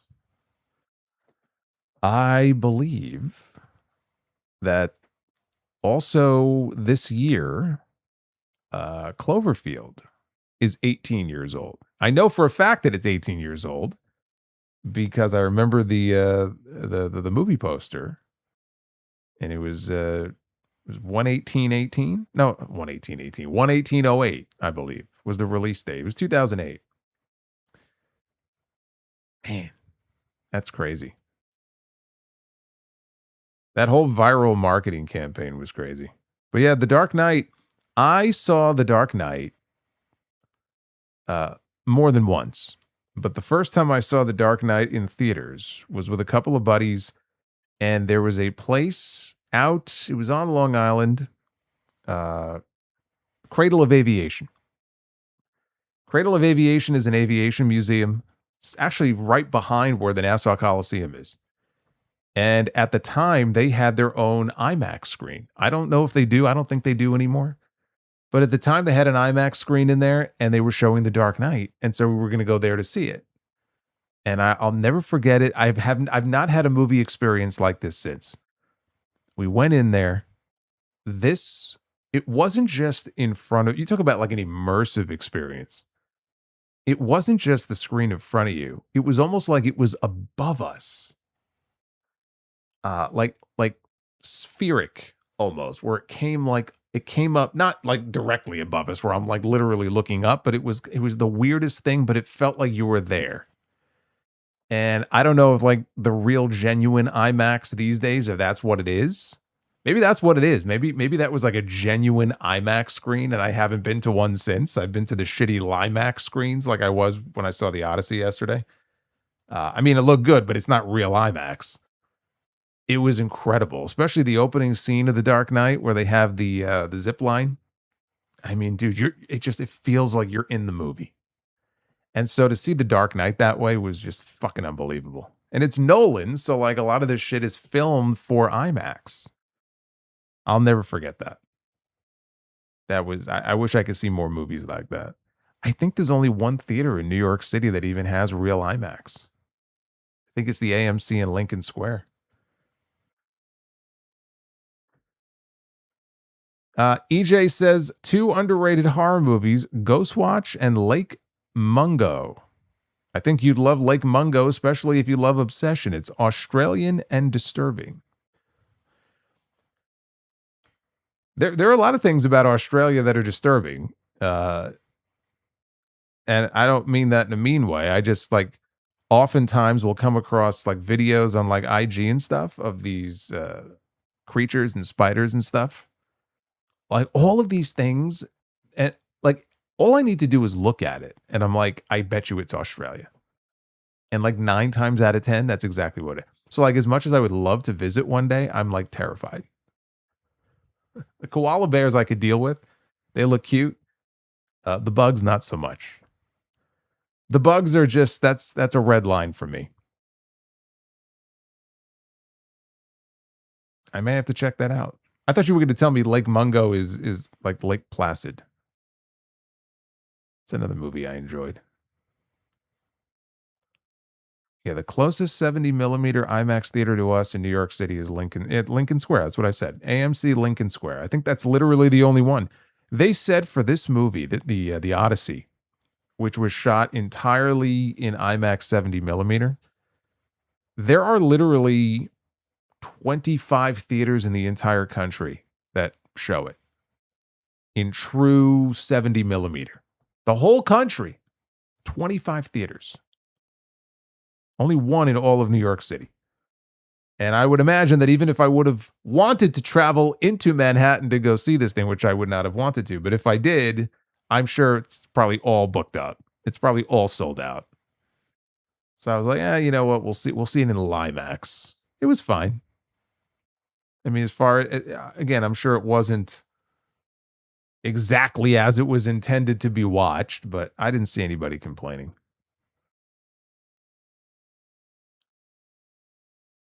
I'd have to drive to Indianapolis to get to a 70 millimeter IMAX.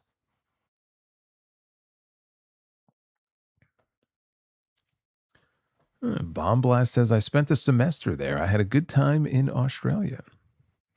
That's good. I don't know about the Vegemite. I don't know if I would enjoy that. I feel like that might be a no-no. Anyway, we are at 524 likes. I believe the wheel, what'd the wheel say? 450? Yeah, the wheel said 450. All right, well, we got the one round coming up that we unlocked. So let's get to it. It's time to be the booker. Ladies and gentlemen, it is now time to be the booker. Yes, it is. That is true, Noah the Mark. It is time to be the booker. EJ says there's one 10 minutes from me in Illinois. Well, then what are you waiting for? You should go see it. It's quite the spectacle.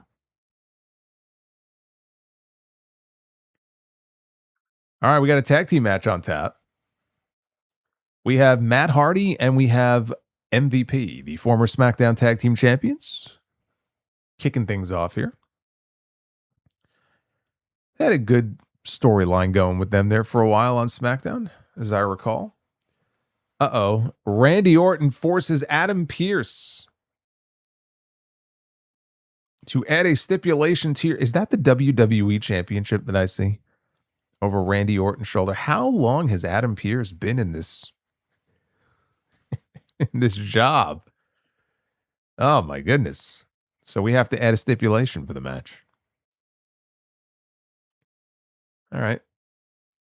Matt Hardy and MVP are going to be in a stipulation. We have a stipulation tag team match tomorrow at Saturday night's main event. This one is going to be a tag team hair match. I guess the losing team gets shaved bald.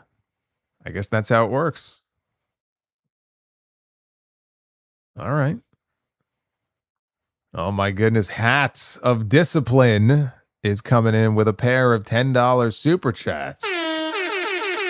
Hat of Discipline. Well, we're going to need that hat because we're going to have a bald tag team here in a second. So He dropped two $10 super chats. That's 2 hats. That's perfect. One for each bald head. Matt Hardy and MVP against The Rock and Mankind. The Rock and Sock connection. Are they going bald? No, they're not going bald. Matt Hardy and MVP are going bald. All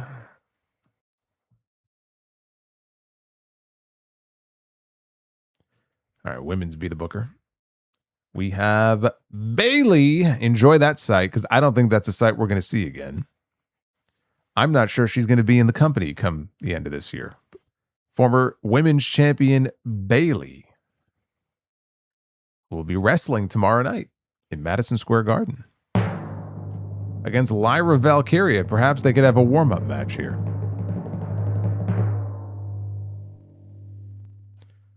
Oh, Bailey against Naomi.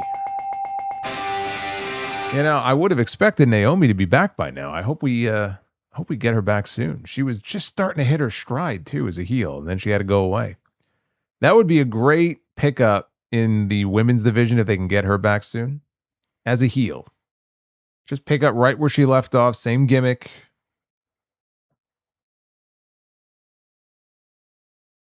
What was her catchphrase again? You've been forewarned. What? God, what was that? Oh, I forgot what it was. I forgot her slogan, her big catchphrase. Beware of dog. I can't remember what it was. I can't remember now. Oh, we hit the bonus goal. Look at that. Look at that. Hat of Discipline and Brandon Proctor got us over the finish line. Look at that. 15 out of 15. Bonus B to B is coming up. Proceed with caution. There you go. It was on the tip of my tongue. I couldn't remember. I thought, why did I say beware of dog? It's beware of dog. DAWG. And then her and Jimmy could be an on-screen pairing. That's right. Jimmy did not proceed with caution. That's why Naomi just lost a year of her career. All right, men's Be the Booker. We have the former WWE champion, Drew McIntyre. They basically just gave Gunther his story with Nick Aldis. Drew McIntyre.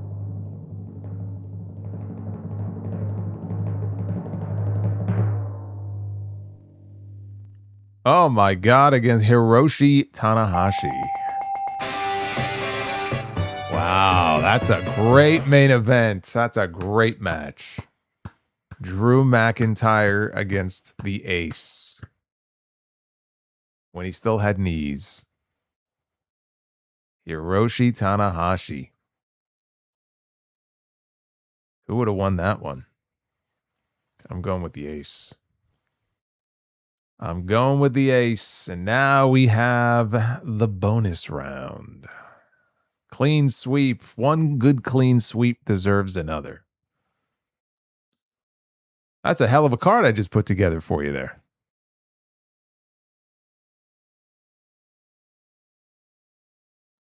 That may be the only one I put together for you tonight. We have a Firefly Funhouse tag team match. Boy, this is going to be a trip. Firefly Funhouse tag team attraction.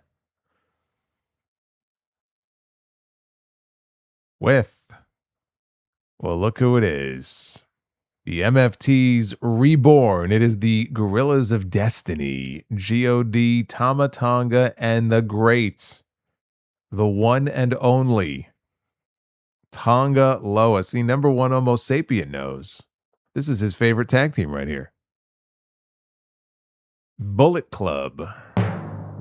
But it's a Firefly Funhouse match. I wonder if they'll go through all of Tonga Loa's past gimmicks in this match. They're going to be taking on Rob Van Dam and Sabu. Sabu. I thought he was holding the Intercontinental title there for a second.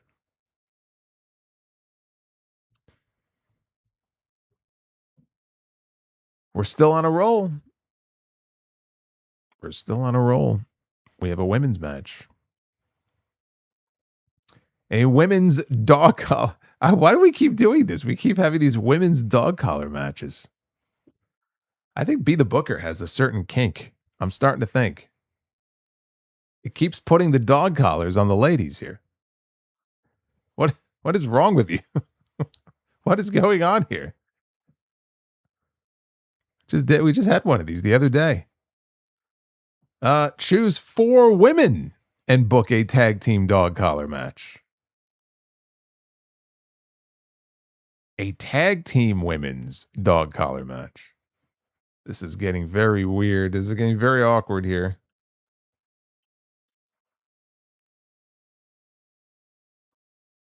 All right, we have Harley Cameron and her tag team partner. Oh, Tessa Blanchard. Tessa Blanchard and Harley Cameron. This is the only way you'll ever see Tessa Blanchard in an AEW ring. Is right here in Be the Booker. Tessa and Harley in a tag team dog collar match against Sky Blue and her tag team partner.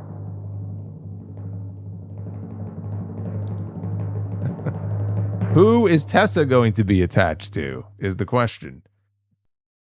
The lovely Mariah May. How could I buzz the glamour? This is back in her days when she actually used to wrestle. Believe it or not, she was actually not a bad wrestler in her day. I know you would never know it these days, but she did used to wrestle. Actual wrestling matches. Tessa in a dog collar match sounds wild.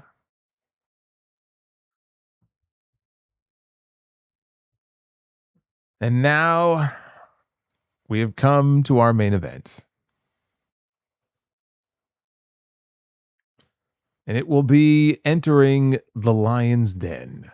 We are entering the Lion's Den for our main event attraction here in this installment of Be the Booker, as we try to end here on a high note. Who is entering the cage? 2 men will enter, 1 man will leave. He has been double booked, even in death.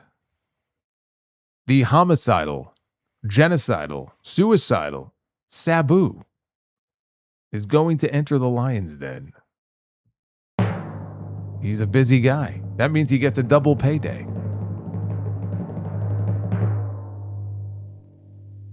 Sabu against Batista.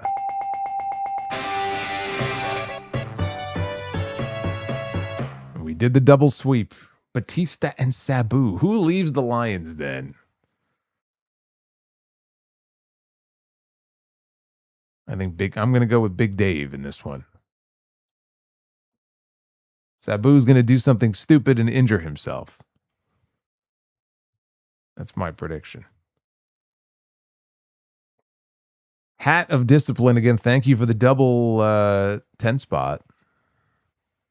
Brandon Proctor, thank you for getting us over the finish line. And last but not least, Justin Turley. Ever thought about doing more RSPW? Absolutely. There will be more. The next installment. And if you are a channel member, we had some people who were gifted memberships tonight.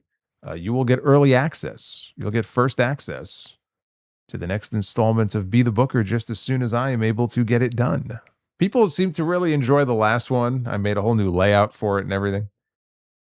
So yes, there will be more. There are still posts that I have accumulated. I haven't gone through all of them yet. So stay tuned. And if you are not a channel member, it'd be a good time to become one. Or again, you could always gift a membership to a random fellow Sound Off fan here on the channel. That's all I got for you.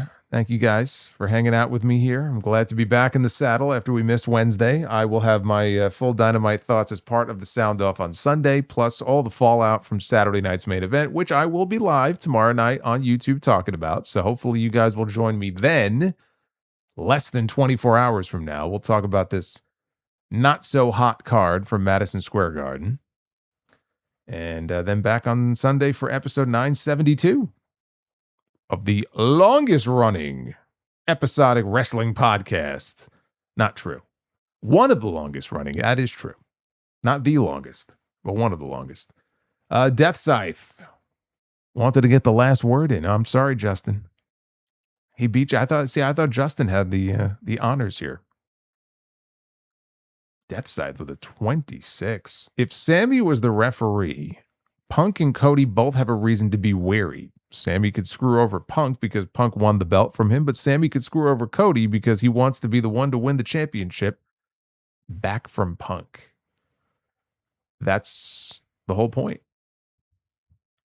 It wouldn't really be a situation where he would favor one over the other. They would both kind of be screwed. That's why I said, like, if they wanted to really cheap out and not have a clean, decisive winner, you just put Sammy in there as a referee. He could try to screw both of them over. I don't know how I feel about that. That would be a very shitty way to end your SummerSlam main event if we had no clear-cut winner. But I can't think of a better role for him on that show, honestly. If he's not going to be wrestling for the championship, you can make him the referee. It's not the worst idea they could come up with.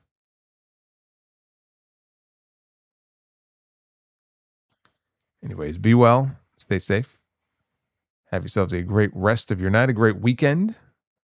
And I will see you back here for the Saturday night's main event review tomorrow night, live on YouTube. Until then, take care, guys.